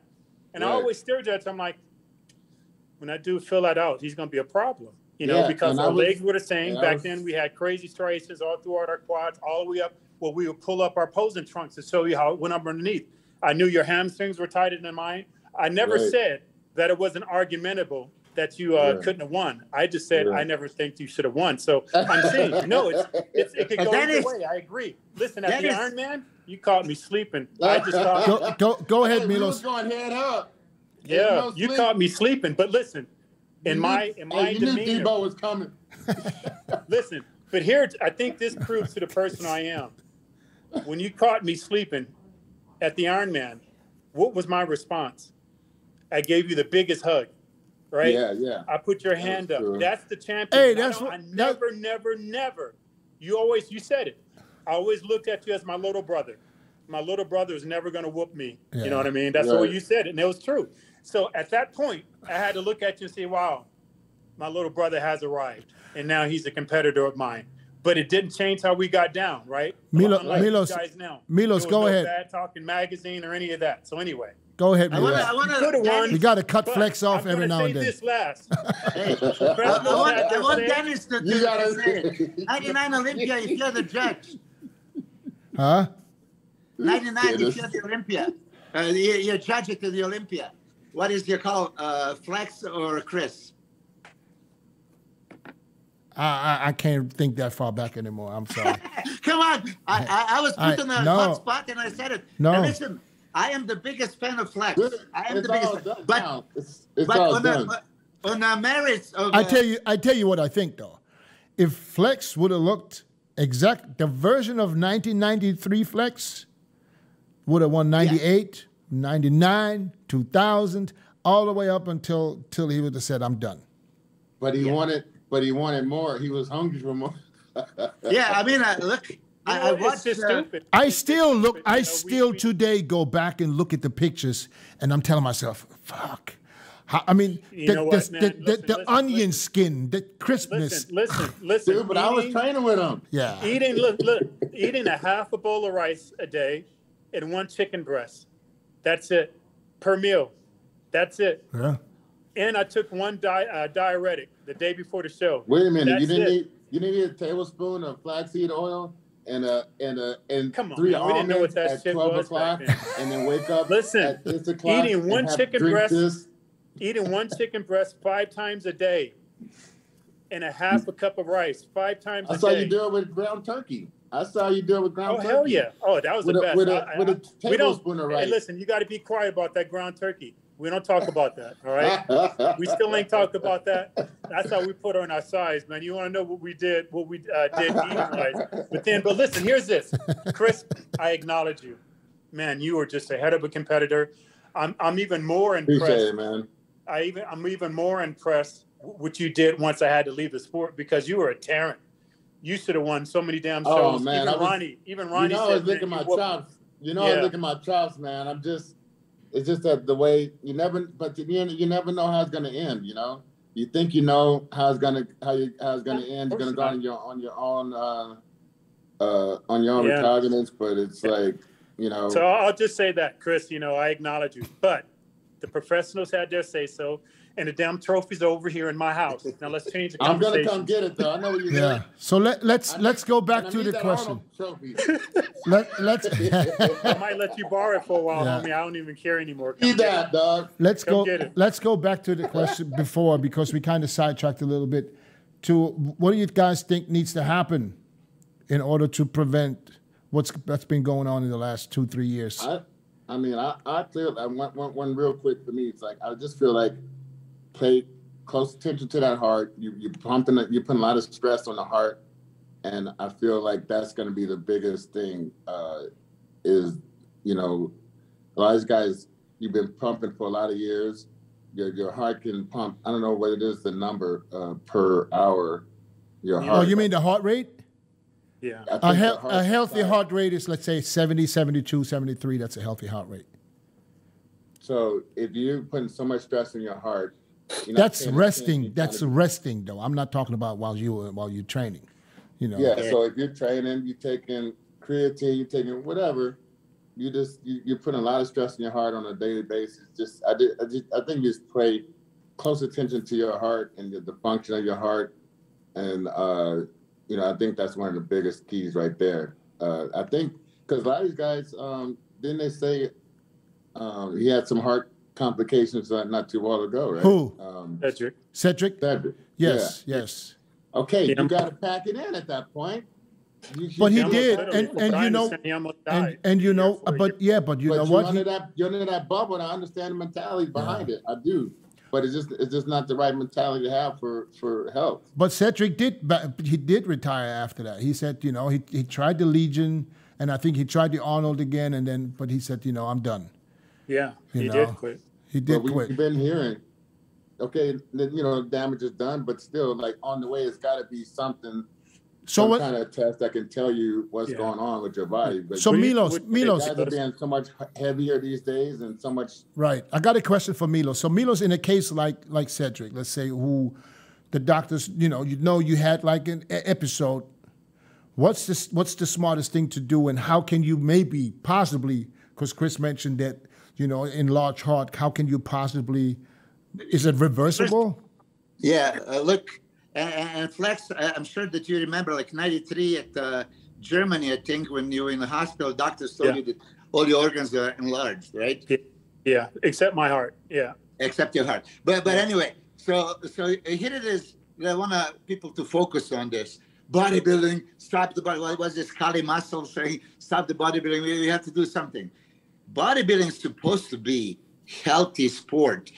We are physically active. We are training. We are eating perfectly, right? If you're doing what we're supposed to be eating perfectly. So how is this unhealthy? Well, now we administer anabolic steroids. Okay. Oh, it's bad. Like I said, it's not bad. None of us experience bad side effects of steroids because we were, you know. Side effects are from steroids at all. Yes. Now, unfortunately, our sport is like this. Like Chris said, Dennis, there is a million other things now. Oh, take DNP, take Clan, take, MK677, take fucking Boeing 77. I mean, what the fuck? Boeing 747. Now you have to draw the line. Yeah. You don't use everything that is ever made to be anabolic. You do your job, as Flex, you said it. We were going to you and I went to Lee Haney's seminar in San Diego. And you and I were constantly having questions to the point that Lee was, why just these two? Because we had questions about training, nutrition, supplementation. Like I said, there was never, it was even embarrassing to us. Hell yeah, you wouldn't do it, even if you wanted to. It'd be embarrassing. And you might get your ass whooped back in those days too. But nowadays, also, I mean, I'm serious. Let's say we are all coaching. Dennis, Flex, Chris, we are all coaching, right? So when somebody comes to us, you ask them, okay, give me your previous cycle. And then they send you fucking email, and there's a list that goes on. And then when you say, and why did you add 0 to this? You know, like, what the fuck? I mean, literally speaking, you know, you said the Trembolone, Flex. I have people on 2,000 milligrams plus a week. And it's like, this is not possible. Well, let me get, 20 more. They gear can't be real if they're taking that much. It'd kill them quick. Yeah, well, but this is what I'm saying. This is where problem arises. Yeah. Taking it way too much. Now, it's not pharmaceutical grade. So how is it really made? Is this toxic by any means? Could be. Add everything else to it. Now, this is the question. Why add? Do you take diuretic if you're dry? You don't. Well, I know a lot of people, it's expected to take diuretic. So, I have to take it. You don't need it, okay? Your body fat is 0. Okay, why would you pound on a shitload of clenbuterol and then some dosages are crazy? I don't know if you guys are aware of that too. So this is underlying, problem. I was on getbig.com back in the day, even 2006, that is still there because some GH15 idiot or whatever was, dealers want to sell as much. So they would say that Flex Wheeler and Dennis and Chris must be taking 2,000 milligrams of test plus 5,000 milligrams or whatever. And then, the fact, I'm not going to say it in badly, but like Nasser al-Sabari back in the day, he would just fuck with people. And so, I take 10,000 milligrams, right? And then he would die laughing because he knew that some people were going to do it, right? So when I went on the getbig.com and I wrote probably Dennis's cycle, something like this, like super reasonable, something that we usually do normally, right? We work together, so we know what we're taking. Milos, you're a fucking liar, no way, and all that stuff, right? So this is how it goes. When Andreas Munzer died, and then it's here in Germany, that Stern magazine, that it's not even bodybuilding publication, it's like, a normal publication. To scandalize this whole thing, they put a weekly intake as a daily intake. And, so whatever was Andreas taking in 1 week, right? They would put it as a 1 day. And then, of course, many Germans, and then, spreading around to the other countries, would start taking this as these are the amounts that you need to. They don't want to believe that Flex Wheeler looked like Flex did, or Chris Cormier in 99, the way he did with the, moderate cycle. Oh, it's impossible. And he must be taking some designer drug that nobody else knows, right? I mean, yeah, IGF-1. Did you even use it? Flex, IGF-1 back in the day? No. Yeah, there's like so many things that on the list. The reason why is I never use it either. Yeah, it's so expensive, remember? But when you're done, Milos, I want to answer Dennis' question also about what's to be done. Yeah, go ahead. I mean, I'm pretty much here, because I know Dennis also, as a reporter, as a host, is asking super valid question, super valid. What can we do to stop this? Well, I cannot teach anybody anything. I can make them think. Please think. What do you want? Flex, you said it. You wanted to be a champion, but you draw the line. You were not going to go above and do something that would harm your body. You diet down, train hard, and supplement smart for months. When the time comes to step on stage, don't leave your tan to chance. Go with the pros. Pro Tan. #1 worldwide since 1987 and the official sponsor of the Olympia for the last 15 years. Don't step on stage without it. Pro Tan. We all take certain kind of risks, but smart usage of anabolic steroids, it can actually make you healthy, especially as we are pounding on the muscle. We have destructive physical activity that is degrading. So it's actually medically, for me, approved. It should be recommended to be on small dosage anabolic steroids to prevent this degradation and to build. It should be healthy. But now, if 1 is good, 10 is, much better. This is where we draw the line. Another thing is, don't put anything in your body if you do not know nothing about it. Like, okay, take it. What about DMT? Yeah. Dinitrophenol. Fucking people use that DMP now? Oh, the widely. Wow. I only took it for 3 days, and Chris Cormier saw me. We talk about this. I'll be guilty, okay? And this is how mentality is. 97 European tour. I was, close up. Chris was 8th, Ronnie was 9th, I was 10th at Olympia. So we go to European tour. I think in the first show, I beat you, Chris, in Hungary, right? And then we go to the Spain, and you were like top 3. And then you go and you beat Nasser in England. I mean, you were like 2nd, right? So Kerry Chase, right, comes to me and goes like, "Oh, Milos, I think, you should try this DNP. You are there. You're not going to beat them in size, but your condition just, maybe a little bit better." So, okay. You remember? So I took the fucking DNP. We were all watching you.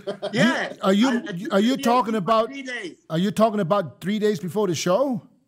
3 days before the show. Okay. But listen, and because Chris and Nasser were sitting, right? And it was snowing, so fucking cold outside, and they were all in jackets, and I was profusely sweating, taking everything. I was in a t-shirt. Chris is like, "What the fuck are you on?" Okay, so here it is. I'm a stupid muscle head, okay? And so I can, associate myself with this thing. Oh, I just needed this little bit more, and here it is. So that's how people think. And I really didn't know much about DNP, but I said, okay, how bad can it possibly be? So most of the athletes nowadays are not very educated. It's monkey see, monkey do fucking business. And, Chris is using, Flex is using, Dennis is using, let's use it. Well, we are not using it. They don't believe it, okay? No, so now, the new generation, please, before you put anything in your body, think, do you really need it? All right, go ahead, Flex. Go ahead. So on a DMP, I was going to use it. And Victor Conte, again, we were super, super close. And he only lived like 20 minutes from me in the Bay Area. So he was telling me about DMP. I was like, wow. He was telling me actually the people who used it, because he knew the people who were like, oh, is he owning crack? And so I went down there to his lab. And, we had to put on this full, like, massive, like you're going into space. You know what I mean? And then this is glass case that we have to put our hands through, like, if a baby's too young. And that's what we're making it with, right? So he was telling me about his super filters that he has to have that filtrates the whole pharmacy and everything. So we have all this on and we're sweating like pigs. And I'm looking at him. I'm like, he goes, shit, we got to get out of here. I go, what? He goes, man, this stuff, absorption rate is so powerful. It's going through the gloves, going through our entire outfits that we have on. He goes, we got to get out of his room and have it professionally cleaned. So from that, he said, yeah, Flex, I don't think you can, you should use it because it's so effing unstable. So how you were dripping, we're dripping like I said, like from TV. We're like a spaceship movie outfit we had on. Then we had to put our hands through these big glove things, and we still were drenched. So my question as far as, man, what can we do? I don't know if it's on us. I think it's on the individuals. I know that's why I'm asking. What could be done? That's what I'm saying. Because anything, like Chris said, if you're living in a bubble, I had other issues that I was willing to die for. That wasn't one of them. But like Chris said, if you're living in that bubble. Okay, let me ask you. Let me ask you guys something else, because I think, and I might be wrong now. That's why I'm asking you guys. Is it possible that back in the days we didn't run to the doctors for checkups like that? I did. Okay, but maybe you did. But maybe you did. But let's say others, we didn't run every 3 months to get blood work done. I didn't either. I didn't do it for years. That's what I'm saying. So it seems to me that now people run more, but people be dying. Yeah, but I don't know. But you know what, Dennis? I argue this question. I don't know that the people that recently passed away were going to doctors. Now, Cedric, I think, unfortunately, it seems like his number was just up, that he did so much damage to his heart, that his unfortunate heart, it gave out on him. Out of everything that I had, man, I mean, even the surgery I just had that went bad. That's the first thing I had that the doctors tell me when I come out of surgery, Jesus Christ, you got a strong heart, because I wouldn't be able to endure all these surgeries.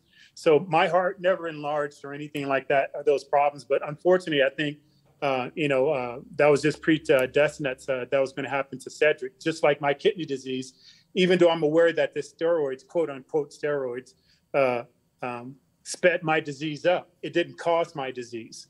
But they told me that what was going to happen to me when they found out about my disease. They told me that I wouldn't make it out of my 30s without kidney failure, and that I wouldn't make it out of my 40s without a kidney transplant. They said, we know this for a fact.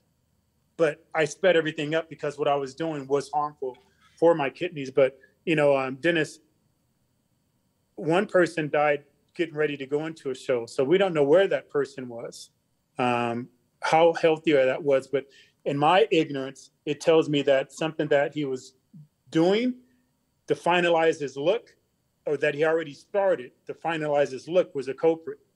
Okay. And I'm just not going to be more personal than that. As far as Cedric, I just think that he had caused so much damage that's just going to happen. Just like me, eventually I'll have to have another kidney transplant, or else I'm going to pass away because the disease is still there. So I don't know that. And if you tell me, the young lady who passed away, I can't think of her name now, God bless her. I don't know. I've never heard of these people talking about their go to doctors. Are you talking about other people talk about it? Are you talking but about? I never heard of these people. I think it'll be a healthier sport because they can find out, like what Chris said, they can find out if they have heart problems. When I go in and I have my test done, and I can show you, I still have my blood work when I came back and I did the Olympia. I was as healthy as I ever been in my entire life. I couldn't believe it.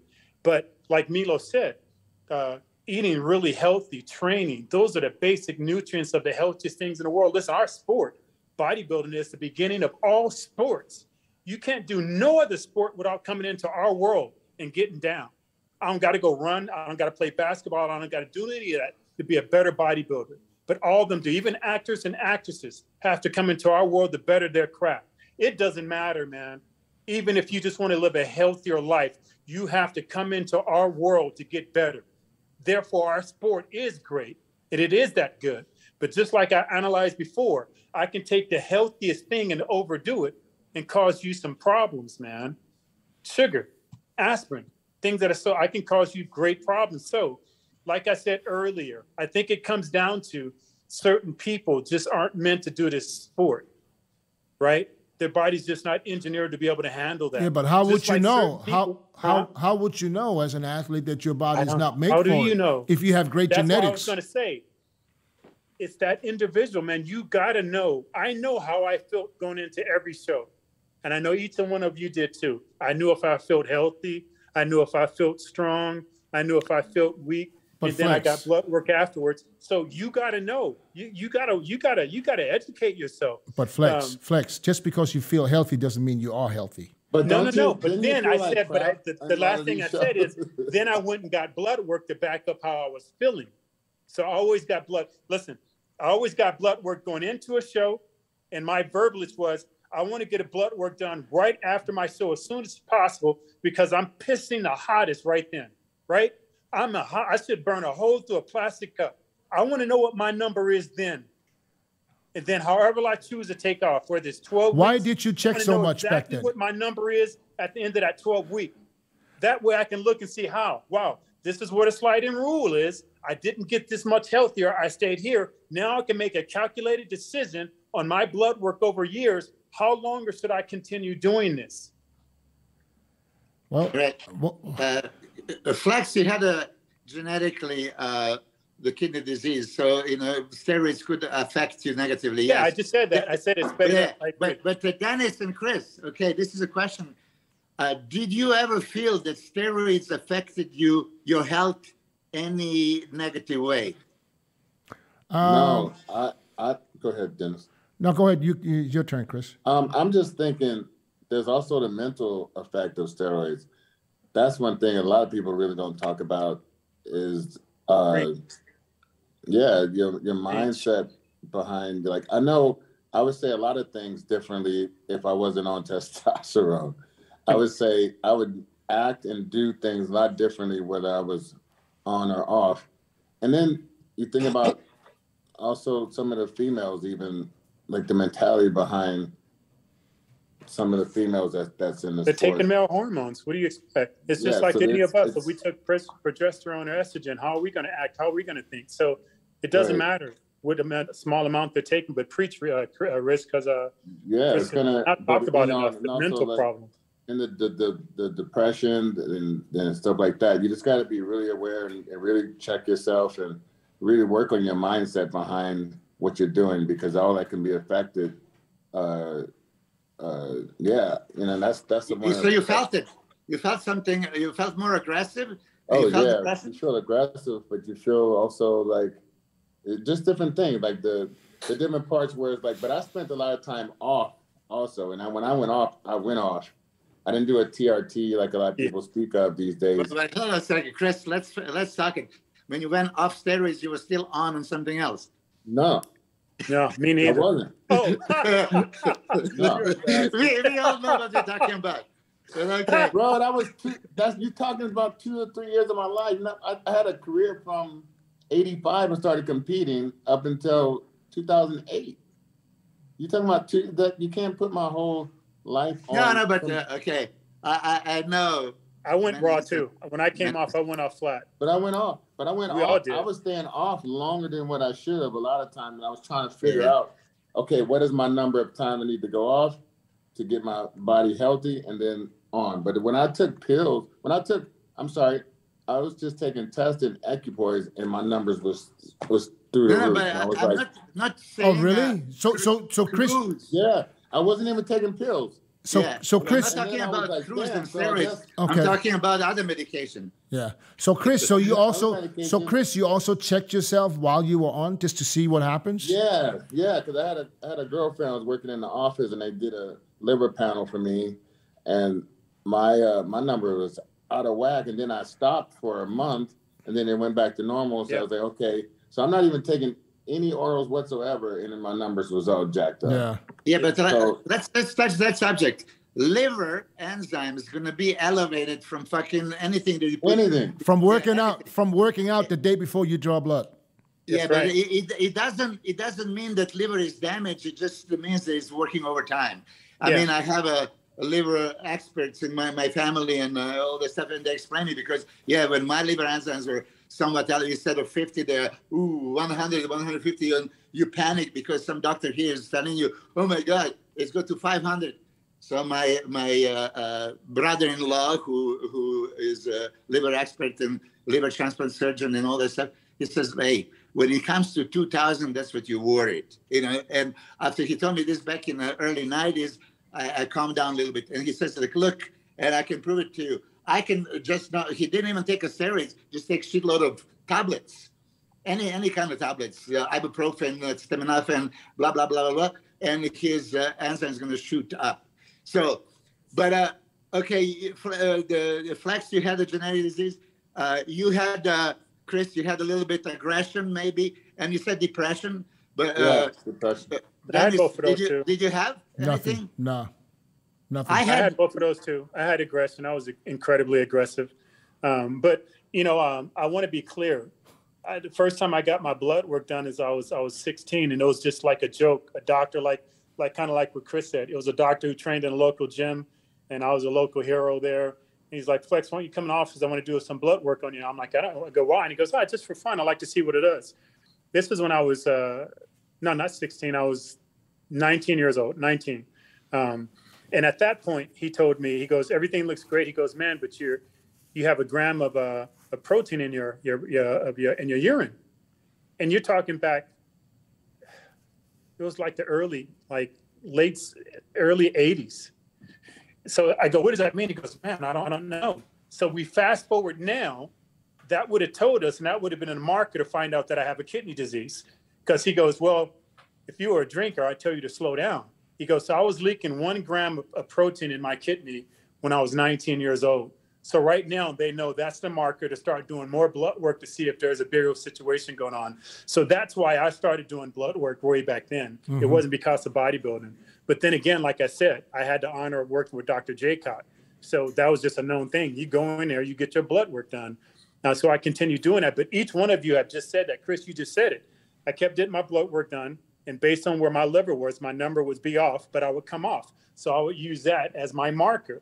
So I can go back from I don't have my records when I was 19, but I have my records when after I won the USA. I can go back and see, again, I want to know when I'm off, what I call the greenest. I want to know when I'm red hot, when I'm pissing turpentine through a brush fire. That's right when I come off stage.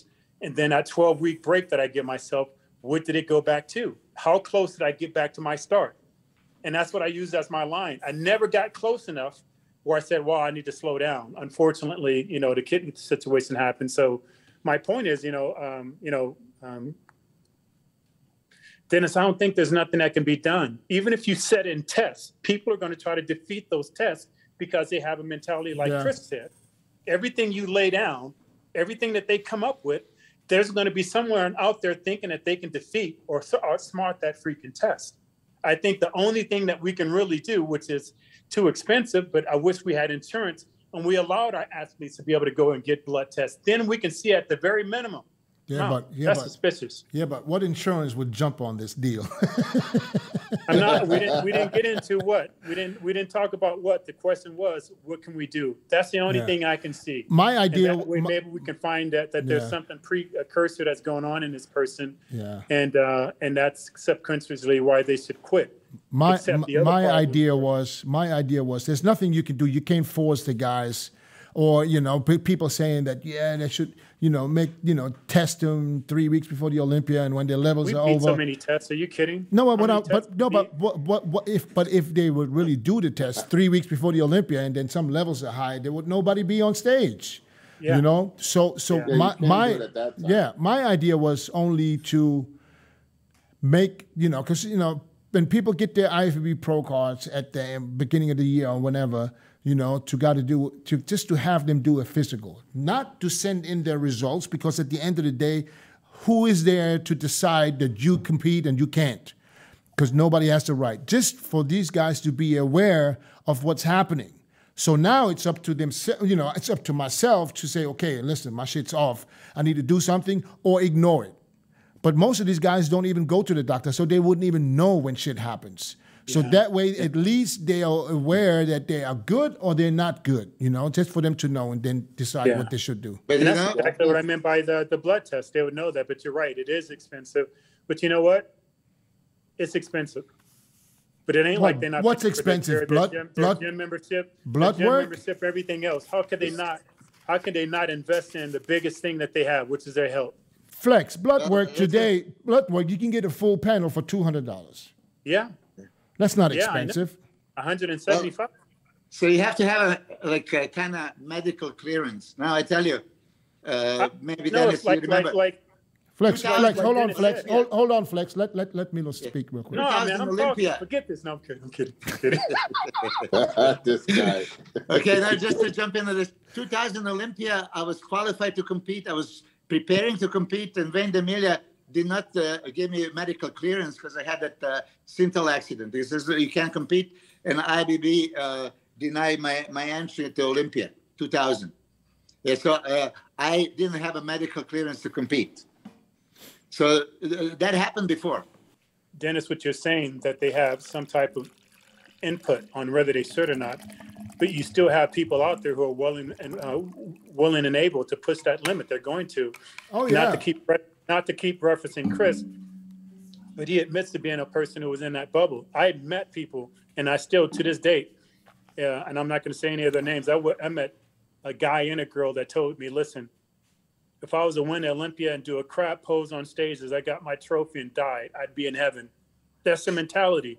And I'm like, dude, you're not going to be in heaven. I know where you're going to be, but it ain't heaven. But that's the mentality of some of these people, man. And listen, if you got that type of warped mentality, you definitely do not belong in the sport, because not only does the sports drugs that we choose to use or chose to use have an effect on us physically or physiologically, but I think, and I've always thought, what it does to us mentally is a tenfold.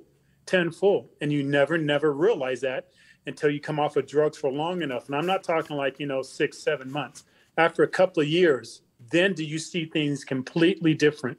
Right. Yeah, it ain't cycling off. You ain't off long enough. You're not off long enough. And I guarantee you, Dennis, I knew you back in the days. I knew how aggressive you were and this, that, and other. You ain't the same Dennis. And I get tired of all you guys telling me how much of a dick I was. You wouldn't even take your glasses off, Flex. Hey, Flex, the first time I saw you was at Ghost Gym. I don't even know if you remember this. And you had no idea who I was. But you were doing that photo shoot when you did that? No, before, way before. And I remember you on the bicycle, and I'm like, hey, I walked past you. I said, how you doing, Flex? And you just struck me off like, yeah, hey, how many people you do that to now? I don't do that. How many people have you done that to when you turn pro? I don't do that. You never done that. I mean, maybe I've done it by not knowing that I'm doing it. Maybe not. Thank you. Just a lot of things happen when people say something and I don't even hear what they're saying. Oh, that's your reason? Okay. No. Selective hearing. No, I don't shrug people off usually. I don't do that. So Dennis, you also noticed aggression when you were on steroids. You know what? I can't say I did. Yeah, me neither. I can't say I did. let's put that thing. We are dieting for the show. We are fucking starved, no carbs, angry because we are miserable. You know, this contributes. I really cannot say that steroids make me more aggressive. Yeah, let me take it back. Let me take it back. I didn't get aggressive on, and get into arguments and stuff. No, not like that. But I felt it maybe. You had a different edge in the gym, right? In the traffic. Driving. I'll be roid raging like a motherfucker. Well, you're in Thailand, dude. Yeah. Ain't no traffic down there. Come to LA. Oh, what? No, over there. To get to the gym. Over there, you got to get through all the 2 million damn motorbikes and shit. This guy's just cutting you off. Yeah, that's the only thing where I realized. You did have. It did affect you, but just in a different way. Me, yeah. I'm ultra aggressive anyway. I am. I just think that's just from my childhood of just getting my ass handed to me so much that I just flipped over and I got ultra aggressive as I fought more and competed more in fighting. But like you, bouncing. I didn't get into arguments with people. I was never, as arrogant as I was. It was just a persona that I created. But all of you guys could say I never tried to pounce on a little person. I never tried to take advantage of a person. I never was like a dick to a person. I might act like I don't know you. I'm sorry, man. I don't know you, man. I don't know you. I don't speak to everyone that says hi to me. That's just me as a person now. So I do, but it wasn't me then. So it didn't give me steroid rages in the end. But man, in the gym, I just felt like I could just tear the gym apart. I felt like, every step I took was like concrete, just like shimmered underneath me. I just felt ultra strong and like I'm indestructible. But I never wanted to go and just beat somebody down because of it. But Mike Tyson. Mike Tyson story with Chris, was it the Roxbury's? Yeah, what's the real story with Mike Tyson, Chris? Because Mike Tyson is just in the news again for punching somebody on the plane. Did you guys see that? He did that shit. Yeah, he did. Deserved it. Yeah, he did. I think so too. One of us would have beat that kid down. I think so too. He totally deserved it. But as a Mike Tyson, don't you think you should know maybe that's not especially. Yeah, he's a human being. I understand. He's a 54-year-old human being. Flex. He's 55. He's a human being. He's 55. No. He's my age. Yeah. But I think here's the thing, and I don't care how much of a bad record this other dude has. He has a case. You know what I mean? And this is probably going to be something where, and I totally understand Mike. I probably would have got up too. I didn't go for the money, but I would have had a case too. Yeah, me. I didn't go for the money. I was stupid. So Chris, go ahead and tell him what happened. Yeah, what happened? Oh man, I was working at Roxbury. Flex was working at Roxbury. Rico was working at Roxbury. So we different nights. We'll get into some stuff over there with different clientele. You work bouncing, right? Yeah, we were bouncing at Roxbury nightclub on Sunset. So Mike Tyson coming there. That day he got introduced to us all from the owners, but it was a big limo. It was 2 Harleys and a Rolls Royce, all in the driveway of the his whole caravan of people he's with. So so he's like with 20 people, easy, and so he's sitting in there. His head was about, I don't know what size, but his neck was at least about 21, 22 inches for sure. And he's just sitting there. He's graciously say hello. I've been introduced to this guy maybe like 10 times, but he never knows it's the same guy, I think. But anyway, so all his guys were messing around with a lot of the girls there from clientele, the people who work there, grabbing butts and, getting drunk and doing whatever. But he's the champion of the world. And we're all outside. The club is closed, and I'm standing by his limousine. And then this girl's like, I can't believe you work for him and this and that. And I was just saying to her, I don't work for Mike Tyson. I work for the club. And as soon as I said that. What did you think? What did you think happened? What did you think happened at that time? Well, think about it. I didn't know. It felt like somebody hit me with a brick or something. His hands were so hard. It was just like, it was so hard. I never felt a hand that hard. So that was from behind? I grew up, Yeah, he slapped me in the back of the head, hit hard. And I was like, I grew up not liking that because my brother used to do that to me all the time. So that like just pushed all my buttons, just like that. And I turned around like, motherfucker. And it was Mike Tyson. Oh, shit. So I called him that to his face. So there you go. That's one point on my, that's one. So he turns around. I turn around and he's like, he told me to do it. This guy next to him, right? So I'm like, this motherfucker. And I was just like, I'm just full of rage. And then he goes, well, what you want to do? And he started going like this to me. No. Yeah, he's walking towards me doing that shit. Oh. And I was like, yo. Like in my mind, I'm like thinking, okay, I wrestled in Cal State Bakersfield. I know how to handle myself, but there's a lot of dudes. I'm looking to see where Rico is. I'm looking to see where Flex. And Flex just pulled up to my right. Rico was right here. And then he was walking toward me. What you want to do? What you want to do? Like this. He was just going like this. And I was like, oh, and then all these people just like got in between us, right? So, but I'm still pissed. I'm mad. And I'm not trying to go to the police. I'm not trying to do anything, but like, they're like, oh, you want to press charges? Like, and I'm just like no, I want to get my lick in. I want to get, I want to get back. I want to hit him.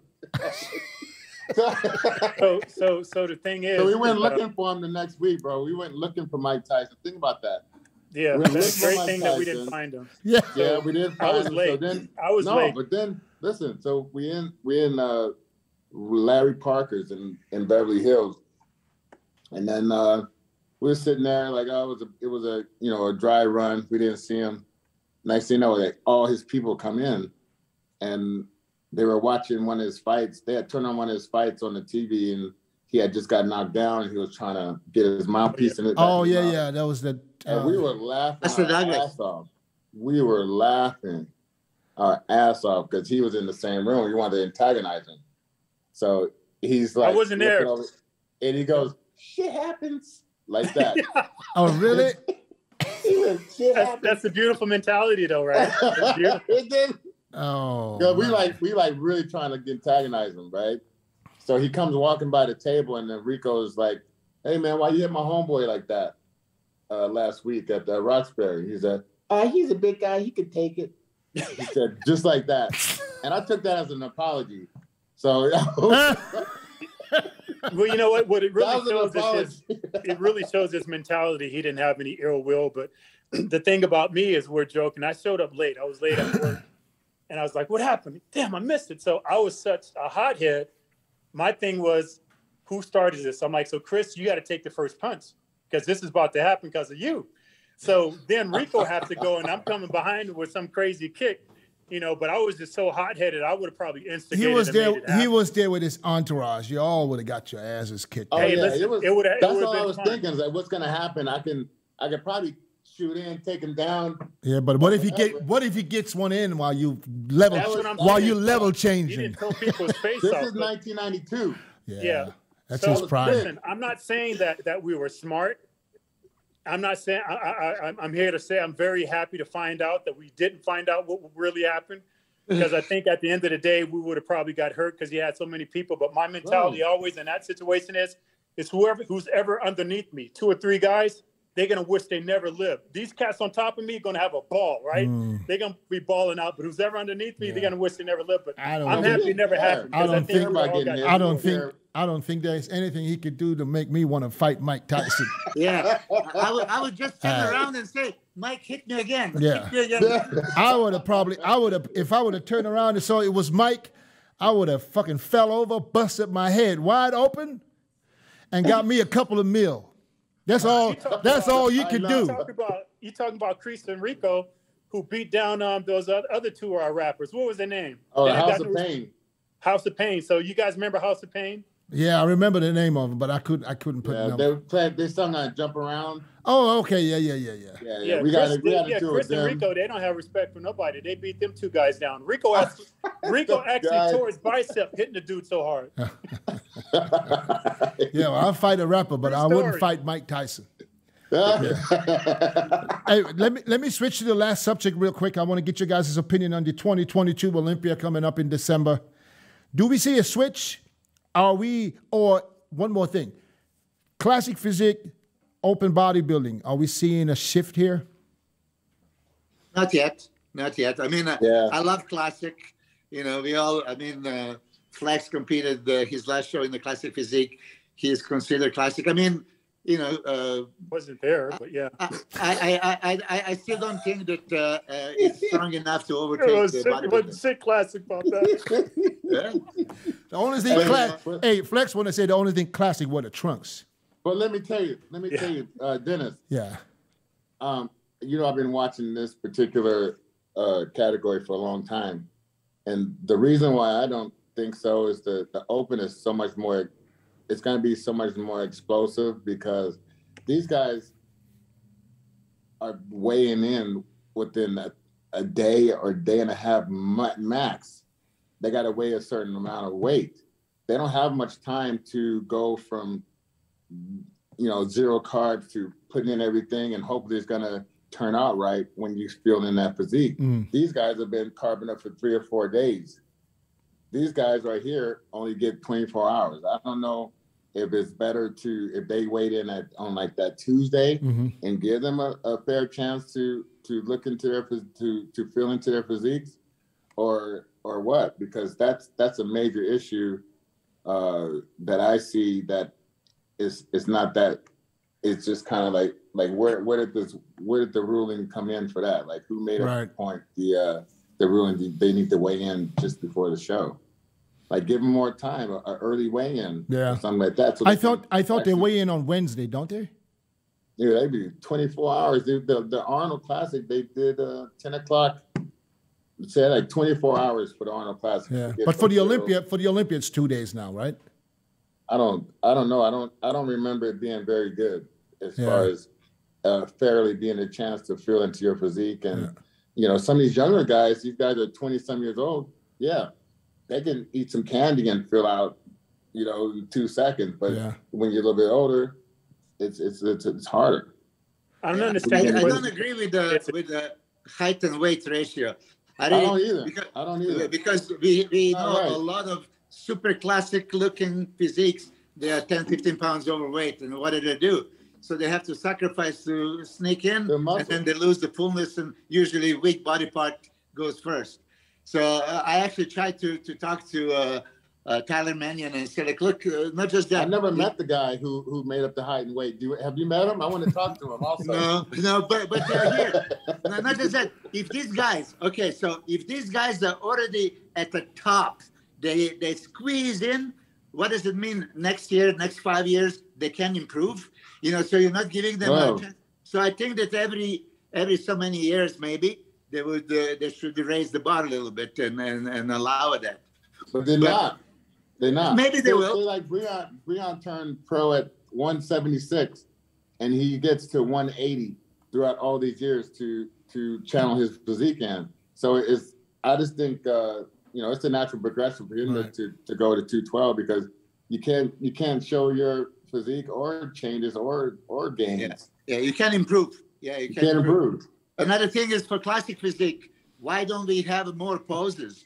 I mean, you don't even have a lat spread pose from front and back, which exemplifies V-taper, you know, which is all about. I think because they didn't want it about the size of the person so much. Not so much, but they still is going to judge it. If there's a bigger person, a smaller person, it's not supposed to matter in the classic. Yeah, but for me, open bodybuilding is open bodybuilding. So Dennis, if you're asking, who do we see winning, or just which class is going to be more popular? Both. I really don't think that anybody can dethrone Ramy because Ramy is getting bigger and better, right? We were talking back in so many years back, if he puts it together, he can win Olympia, right? Many people were talking about it. So finally, you know, he arrived, and to challenge this, really, how realistic is that somebody's going to out-muscle him? No chance. Conditioning, he nailed it, you know, so now, you know, even though Brandon was close and maybe Hadi, he was still overwhelming. Can Hadi ever win the Olympia? I told you last year that I saw him winning by merits of just conditioning, crazy conditioning, completeness. But still, when you really look, when they open up, and Ramy is so much wider, so wider in the frontal legs, wider in the front lat spread, wider in the back lat spread. Let me ask you this, Dennis. So when you're doing when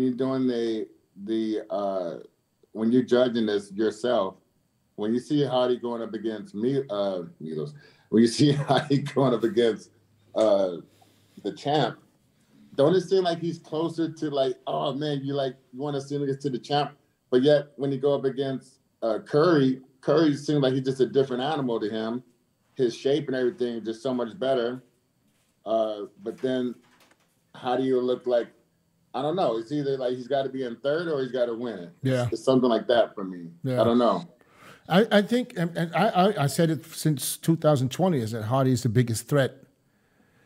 Because because the condition, can we go by condition alone? No, but he has basically everything. And looking at him right now, it looks like he's still getting better. He's getting bigger, and of course we have guys I would like to see that midsection tight, man. That's what I would like to see. But I think he has a pretty tight midsection. I mean, he's short, so he's a little bit wider in the midsection, but he can vacuum. He can do things that most of these guys can't do. He can vacuum in off season. That's got to be so hard. I don't know. So for me, I think he's the biggest threat. Of course, Brandon Curry is his shape is unmatched on that stage. So and then you have Bonac making it. He's reasserting himself as a threat also. I know he's really short. And what about Nick Walker? Nick Walker's like he's staying on it year round, and he's serious. He's serious about doing something. Just kind of, I don't know. He's been methodical about what he's doing on a daily basis. So always going to be a threat. You got the young. That's the young guns coming up. Yeah. Him and Labrada. Yeah. It's going to be great to see Nick, William, and Hardy next to each other. And even Brandon. I'd like to see all these guys. Bring a better package this year. The COVID and everything affected a lot of things this past year, but I think this is going to be the one of the best years we had in the last 2 or 3. One last question before I want to wrap this up, because we're going on 2 hours already, and I definitely want to do this again with you guys, because I think we should keep this old school round table alive with all kinds of topics. But one more question for you guys. Can Flex Lewis come in and win the Olympia? honest opinion. Myself. So I like to see how he stack up when it comes to doing the last spread from the rear and front and rear, and just the attributes going to play a big factor with some of these big guys. So is that a yes or no? Well, let's put it this way. Many people say yes, because there were comparisons between him and Phil Heath back in the day when they were winning, and I said, why don't you just put them together? And reportedly, Flex at 225 was a different animal, and then he just had to squeak into the 212. So we never seen Flex 225 on the stage, except I don't know if you remember, back in the day, he did some open shows. And he didn't fare well. He was like a top 5 at the Arnold Classic, So many people say it's not realistic, size-wise, right? He's smaller version of Hadi. Hadi and him in the Korea. I mean, Flex beat Hadi, but we all agree that Hadi could have beat him there. And Hadi improved, and now as he improved and is not limited with the weight, he challenged everybody. For me. He could have won 2019 Olympia, Hadi Chupan. If you ask me, and in 2020 with Phil Heath, I don't know. But Hadi is super competitive. You see him as the biggest threat to Big Ramy. If Flex is 225, 228, would he give him a run for money? Possibly. I mean, he gets in a crazy condition. He's not missing anything. But it would be a hard call to say that he can win. Okay, so I don't think so. Flex. Can Flex Lewis come in and win the Olympia? I don't know. I've always been one to say I need to see everybody on stage, because it just don't matter what they look like in a gym. Mm-hmm. Don't matter what they look like backstage. It only matters but we've seen.